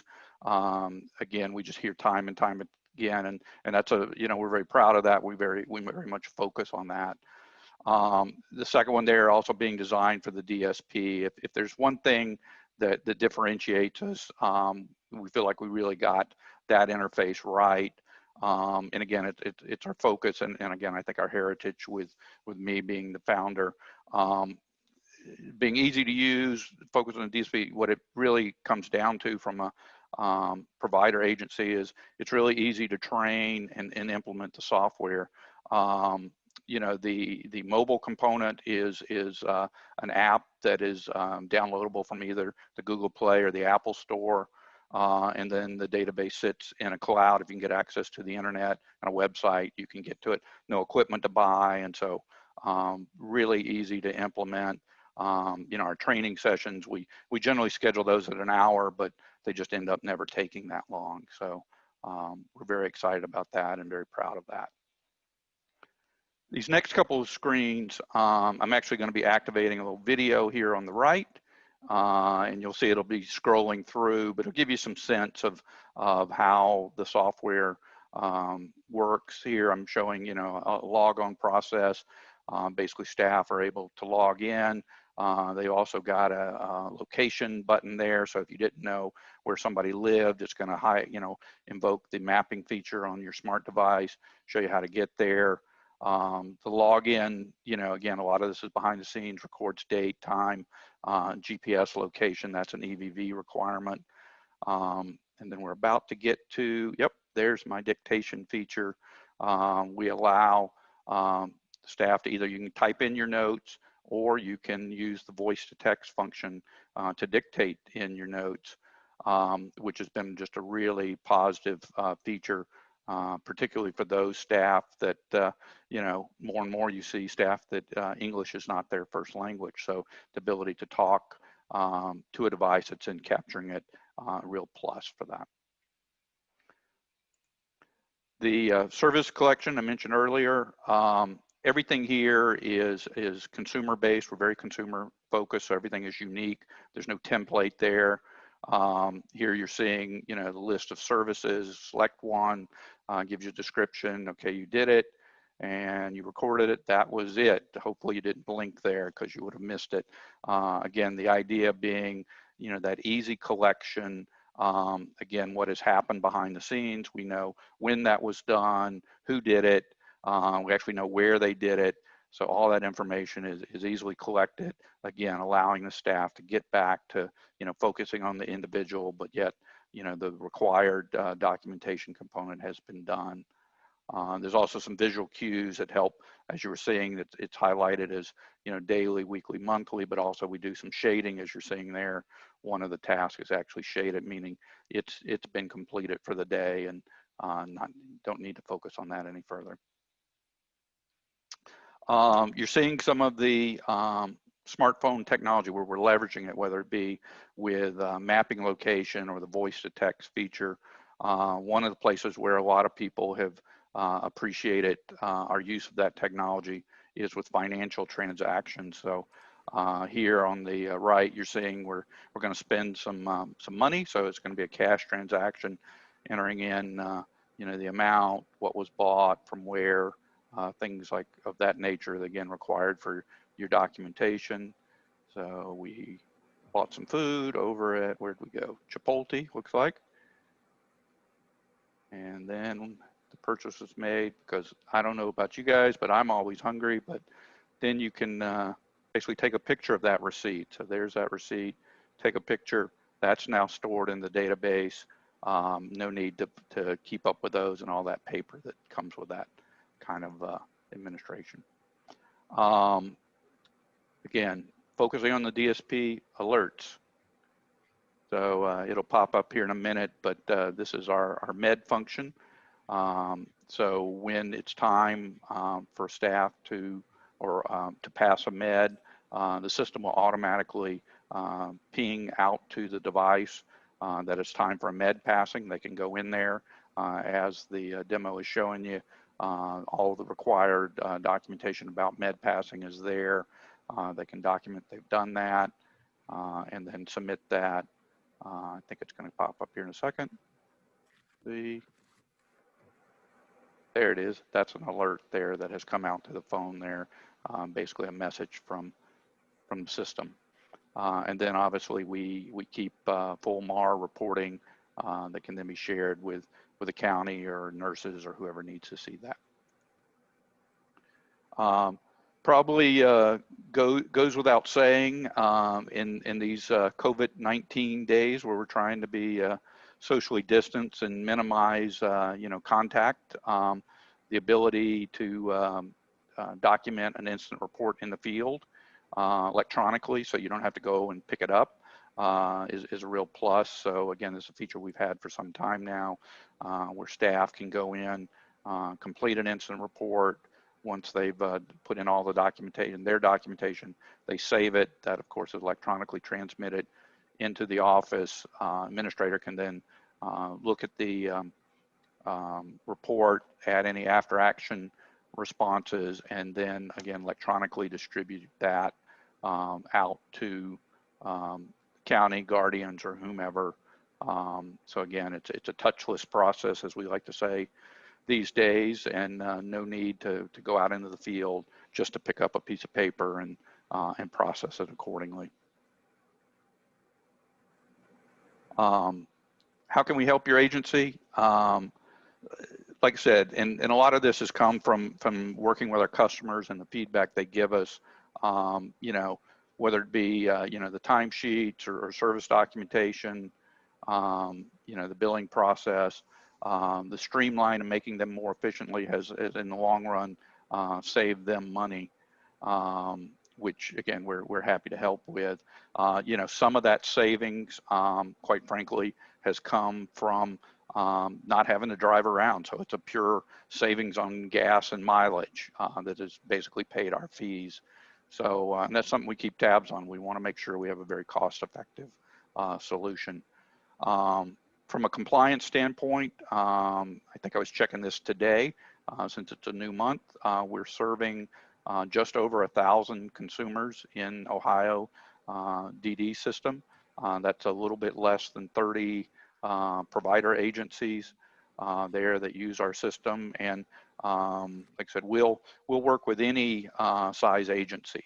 So we're blessed that we have some of the largest agencies in the state that work with us. But I would say more to the average. Our average size agency is a small to medium size, somewhere between 10 and 25 consumers appears to be. And a lot of things they like about Connected Voice is it's kind of a, from a technology standpoint, an agency in a box at a pretty good price point. So we handle, all their needs, and then again, going back to the compliance thing, we've had experience in, all 88 of Ohio's counties. And so, the county's agencies have seen our software and know it and accept our reports and whatnot.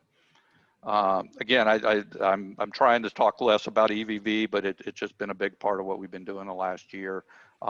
Fully certified there, ready to go. So if you're still, and I know the state Medicaid has been sending out letters in the last couple of weeks trying to push people into finalizing that implementation. Need any help there, have questions, again, don't like to call myself an expert, but it's been a journey and therefore I know a lot. So, hey, I feel like I flew through that. Dustin, I don't know if I'm on time or not, but these are some contact information about us.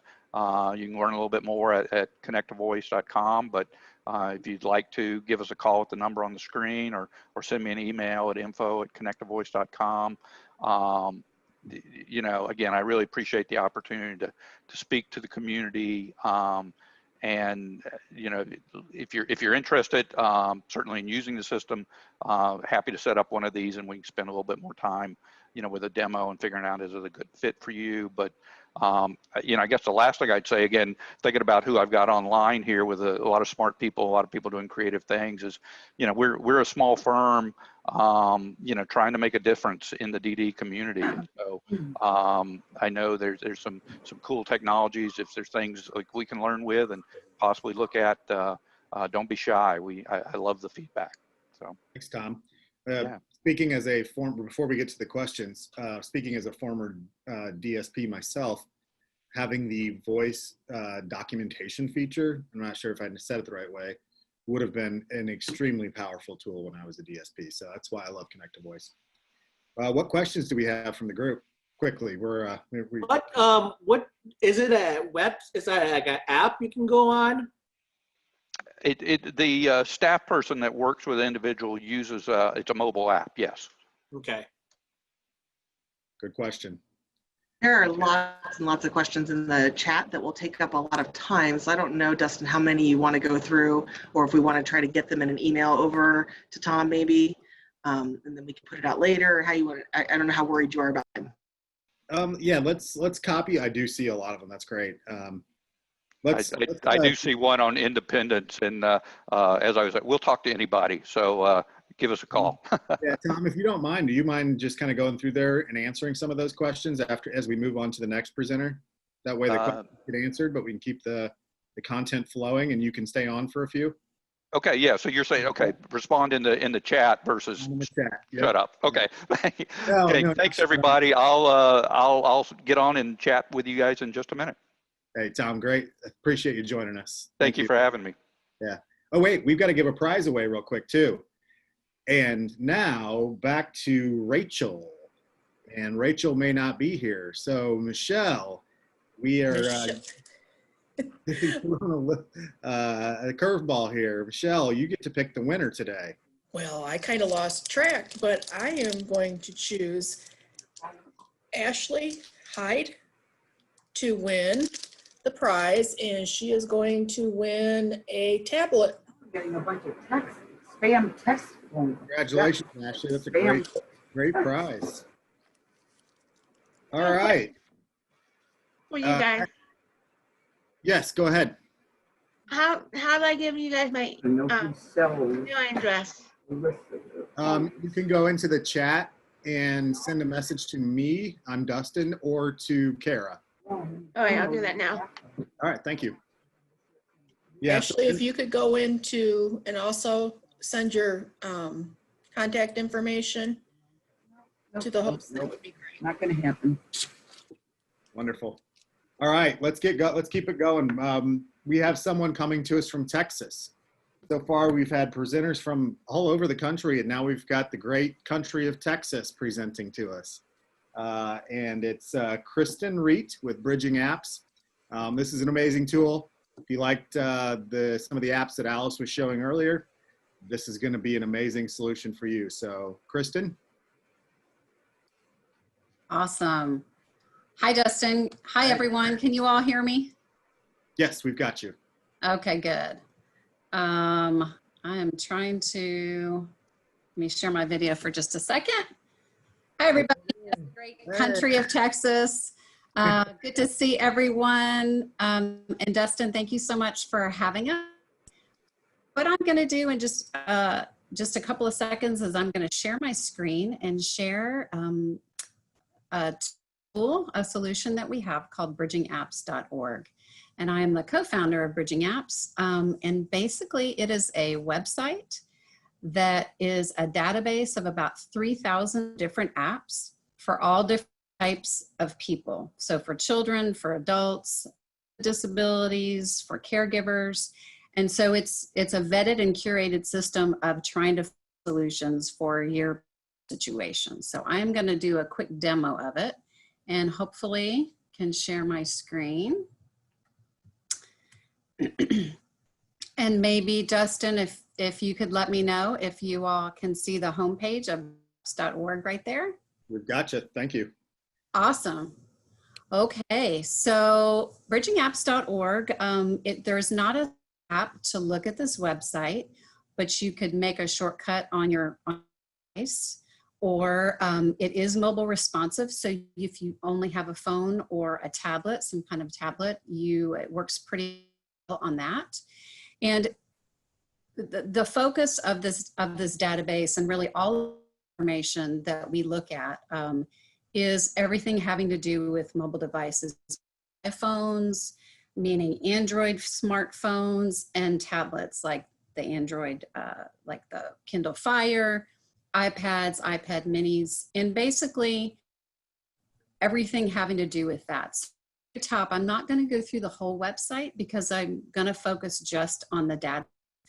But for example, in our Getting Started section, in this Making Accessible section, you're going to find all kinds of different hardware and solutions, like a carrying system or different or stylus or screen protectors for these types of devices. So it's both the software, the apps that go on the devices, as well as just different things about the devices that are helpful for people with disabilities. And if you scroll down on our homepage, I encourage you to sign up for our newsletter. And on the left-hand side, you see this that says from the blog. And so we post Monday through Friday, some kind of blog post. It could be an app review. It could be a success story of someone using technology to help them be more independent, or use technology to communicate, or just there are a variety of topics that we cover on the blog. So the weekly newsletter comes out on Monday late morning. So if you want to sign up for that, that sign up is on the right where it says sign up for the newsletter. So the rest of the website, you see different communities. We work with a lot of veterans, caregivers, so you can kind of peruse that on your own. But my focus, what I think Dustin wanted me to cover, is this section in the very top middle of the website, which is called App Search. So this is that database that I was talking about. So what is the App Search tool, and really what is this database? So I am the parent of a child with multiple disabilities. My son was born with Down syndrome. He has a visual impairment and also a diagnosis of autism. So I wanted to help first parents and caregivers and therapists try to figure out which apps were helpful. So what you're going to see in this database, you see at the top here, it's over 3,000 different types of apps for both the Android platform, so for the Kindles and for Android tablets and phones, as well as Apple products like iPhones, iPads, and iPad minis. And so if you see on the left hand, or if you see at the top, that number may change from day to day because we're constantly adding new apps. And unfortunately, constantly, many apps go out of the App Store and go out of the Google Play Store. They just aren't supported and they go away. So that number changes every day. So if you log in tomorrow, you might see, 3180 or something like that. But roughly it stays around 3,000. On the left-hand side are different ways to search for apps that you might be interested or might be helpful. And there are lots of different ways to search. One of the easiest ways to search is literally just a keyword search. And if I type in, for example, since my son has Down syndrome, I'm going to type in Down syndrome and hit enter.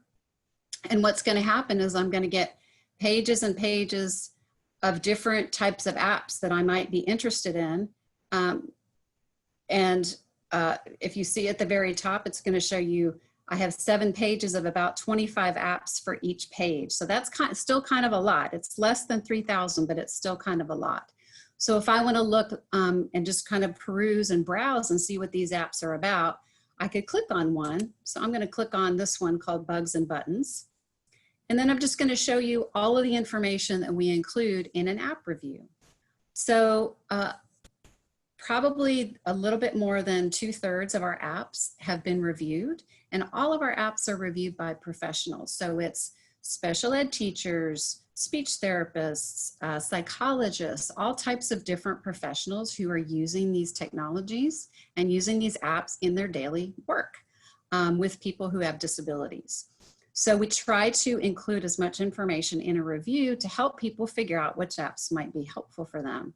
So if I look at bugs and buttons, what you're going to see on the top right are two little symbols, one that shows you that it works on an Android device, and then these two, it'll show you that it works on an Apple device. So that's how you know, because not all of the apps work on both different platforms. You'll see the price of that app. Prices change all the time as well. And so our system is updated once every 24 hours. So this app, if it goes on sale tomorrow, you will see the sale price in that spot. We always include a hyperlink to the developer. So if you want to know what the developer is about or see other apps that they've developed, you can click on that and go straight to their website and learn more. This updated button is really important because, as I mentioned, lots of apps go away. The developer just doesn't support them for a variety of reasons. And so this tells you this one was updated last May 2nd of 2020. So this is a developer who is constantly updating their app. This little green button here tells you it's official. Is there a question? I thought I heard someone asking a question. So this one says it's official, which means it's been reviewed by one of our professional reviewers. So what I'm going to do is scroll. So that's all the information you get right up front about the app. And then I'm going to scroll down and you'll see different screenshots of the app. So that's just pulled straight in from iTunes and Google Play of whatever the developer thought was important to include in the App Store. We just pull that straight from the App Store. So it gives you an idea of what the app kind of looks like. And then you scroll down further, and this is where we include our review. And so you can read a little bit about the app depending on the type of app. If it's by a teacher or if it's really kind of a complicated app, sometimes it'll be very long, sometimes it'll be very short. We also do videos and we have a podcast, so sometimes you'll find those links right here. And then underneath, these are just different skills that our reviewer has tagged.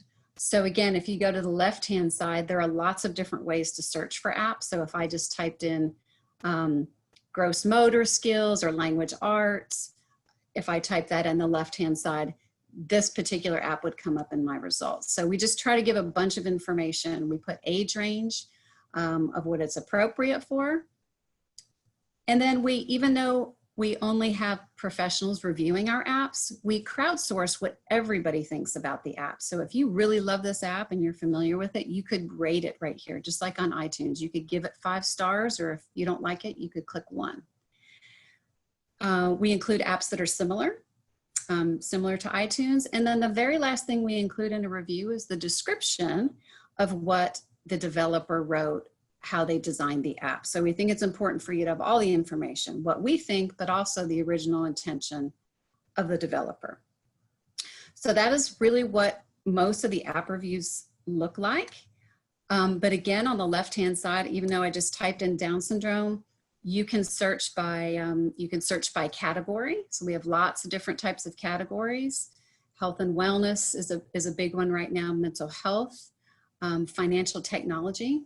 So during the pandemic, lots of people are avoiding going to their banks or things like that. And so there are lots of options there for using financial technology apps. You can search by age. You can search by price, which is a really popular way to search because lots of people want to search by, hey, what's free? So I can type in 0 and find all the free apps that are available. And you'll see the price right there shows 0. For teachers or even parents who are helping with their kids' school, you could type in by Common Core, by standards and grade level. One of the more important ways that you can search, and then I'll kind of stop right here for questions because I think I'm almost at my time, is mobile device type. So let's say you're just an Android user. You don't have an Apple product, you don't have an iPhone, or your family doesn't. So I can just click on here on the left-hand side and click on Android. And then it's gonna pull up all these different results of apps that are available on an Android platform. So either a smartphone or a tablet. So that's kind of a really shortcut way of trying to find something that would be helpful. Or you can simply go up here and search by keyword. So if I type in Halloween, we have lots of, actually, let me clear that out. I'm gonna go to our app lists. And since October, we're hoping that October's around the corner here. We have a Halloween favorites list. We do holidays and all different types of apps. So lots of different ways to search, lots of different apps. They change often and we try to keep them updated, and we hope that it's something that's helpful for everyone. And happy to take questions if Dustin lets me have time, or I can answer them in the chat. You have, yeah, I think we do have some time still. So thank you, Kristen. Appreciate you jumping on and doing this. Any questions? Sure. I do have a question. Is this, can this website be used on a laptop? It can. It's a great way to use it on a Is laptop. it supported by Windows 10? As far as I know, it is supported by Windows 10, yes. And can individuals use the website? Absolutely. Anyone can use the website as long as you have an internet connection. You're near Wi-Fi. You can search. It's free to use and it's updated all the time. Would love for you to use it and see what you think. Okay, I won't be one of your first people to check it out. Well, check it out. Good question. Anybody else out there have Yes. questions? What do you? Is it that? Can you go to your app store and get this app from your app store on your phone? So the app of Bridging Apps, you can only, so no, it's not in the App Store, but if you want to, you can type in bridgingapps.org on a smartphone or a tablet or a computer. Okay. If that's the question. The other question lots of people ask is, let's say if I click on Khan Academy, for example, if I look at this app and I get so excited and I say, oh my gosh, I want to download this app right away. I can click this button that says download and it will take me straight to that link in the App Store, or if it's available on Android in the Google Play Store, and you can download it right away. Okay. Okay, thank you. Yep, you're welcome. I did just share a link directly to this. So if you're on your phone or on a tablet or on a computer, you can click that link in the chat and get directly to this. Any other questions? All right, Rachel, Michelle, you ready? Let's see. Michelle has her hand up. Michelle has her hand up. I have my hand up. Oh, Go ahead, Michelle. I have a prize. Who is the gentleman that asked the last question?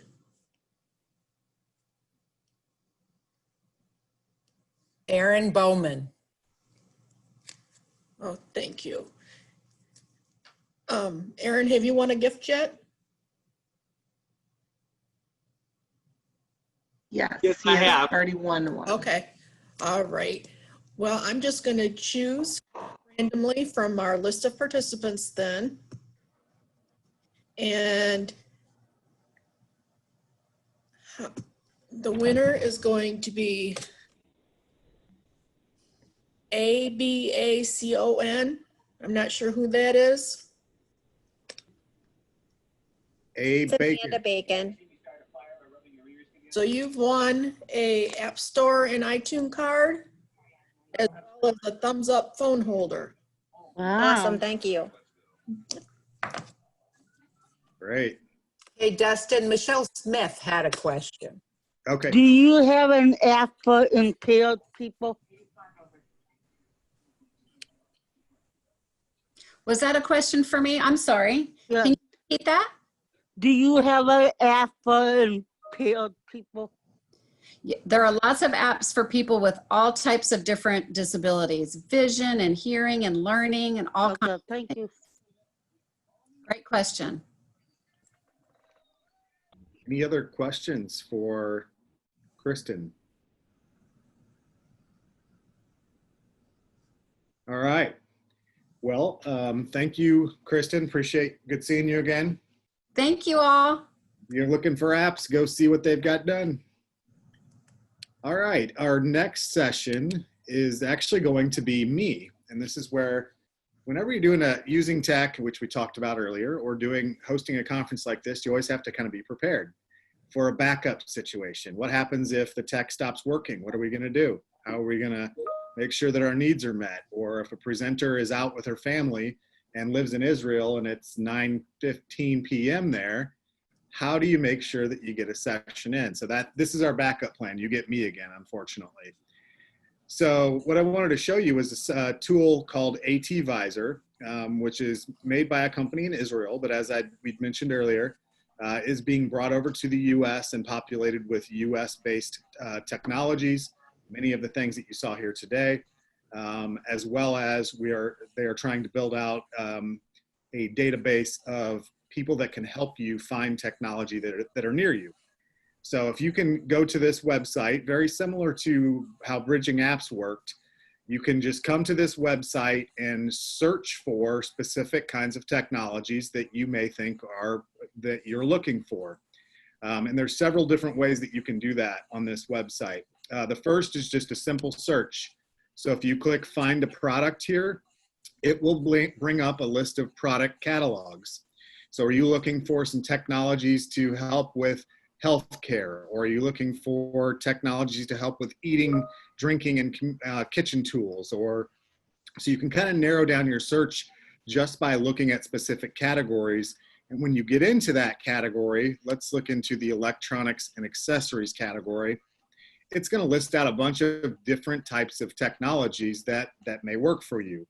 This obviously is pretty broad, so you do have the ability to just search for something. So as an example, you were looking for something to help with, let's say, medications. We'll just do a quick search for medications, and I must not have spelled it right. Let's do aids for daily living. And no results found. Okay. I may not be doing this right. So basically what you can do is you can come in here and search for different kinds of technology. The thing that I really like the most about this is their recommendations wizard, where you can actually come in and we'll just create a profile for yourself or for someone that you serve. And we'll just make one up here. Say 12001, and this is a male, and we'll continue. And basically what you're doing, yes, is this going to ask you, is there a diagnosis that this person has? And you can go ahead and select from a diagnosis or enter a diagnosis. And maybe this person has diabetes, we'll say. And basically what we're doing is we're building out a profile of this person so that we can get customized recommendations on technologies. So now it's asking us, are there any symptoms that this person is experiencing? And let's say that we have low energy levels,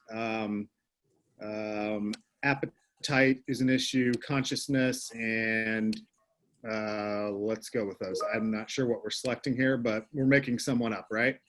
Then what you can do is actually set, is this consciousness in the mild range, moderate, severe, or complete? So you can really dial this thing in to really customize based on the person's needs and preferences, the types of recommendations that you're going to get. So as we do this and we go ahead and go on through here and go ahead and just hit done. What the system has done now is you've created a profile and the system is looking for kinds of technologies that may be appropriate for that person. So let's go ahead and view that person's card, and then you would get the results of that and I apologize, I'm gonna have to find this here real quick.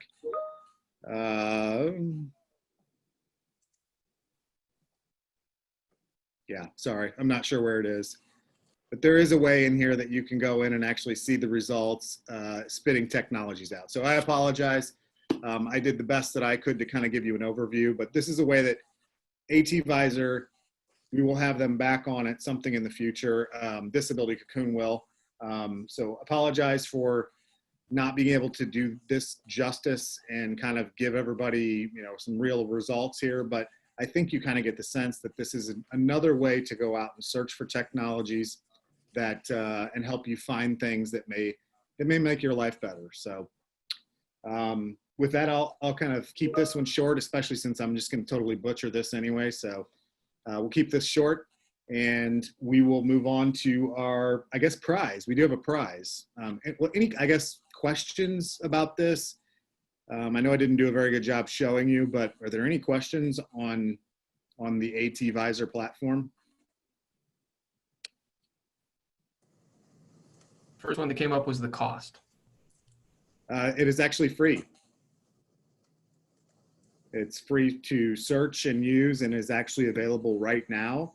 The devices that are listed in there are, a lot of them are Israeli-based devices now, but there are a lot that you can get in the US. So it is mostly meant to be, at this point, for US users as just a way to get some ideas and inspiration on text that you may want to go look for.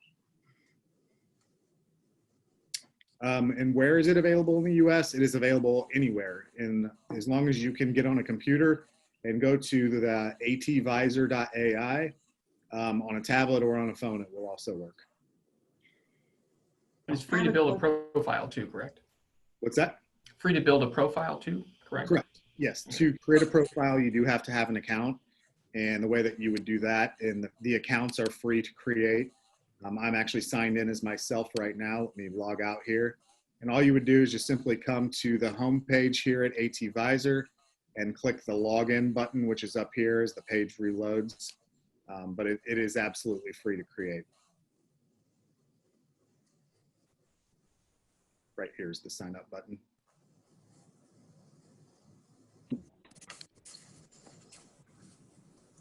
Have you I one more for you, Dustin. Have you worked with these guys before for a tech huddle? Yes. Would you be able to link that tech huddle to me? Yeah. Thank you, Okay. Austin. Perfect. Absolutely. Yeah, the tech huddle will be a much better presentation than what I just kind of gave you off the cuff. So good idea. Sounds good. I can put that in the resources page that I've been posting and and updating throughout the day. So now I'll let everybody else, if anybody else has any questions, feel free to ask them. Thank you, Austin. No, there is a question that says, do you have to enter all personal info to get a profile? No, you do not. You can create, use fake names and fake birth dates and those kinds of things. Those are just meant to, I think, help you create a profile of the needs and desired outcomes that you're trying to address. So you can create fictitious information and still get the same results. But this is all done in a HIPAA compliant manner so that if you do use a real name, so that you can later go back and quickly identify yourself or that other individual, it's there. So great. Well, yeah, I would really recommend going. Austin did just share the link to the AT Visor Tech Huddle. Would really recommend going there to check it out because the founder, Moran, did a presentation that was much better than mine. So, all right, is Rachel back or are we going straight to Michelle? Who's saying come on down for the prize? I'm not sure if Rachel's back yet, but the prize. I am back. Oh, she is back. Did you Let's choose? do it officially. Rachel, miss me? our session just ended. Okay. It is prize time. Michelle, what are they going to win? They are going to win a magnetic phone mount for their phone, as well as a thumbs-up phone holder. Okay. Well, I have a winner. Let's hear it. The winner is Christina Weaver. Christina Weaver, come on down. Get your. That's awesome. Excited. Here. Congratulations, Christina. Hey, idea, if you want to, there are several ways that you can maybe use that thing to, obviously in a car, or there's other mounting things that we may be able to attach it in other places that may work for you too. So shoot me an email if you want some ideas.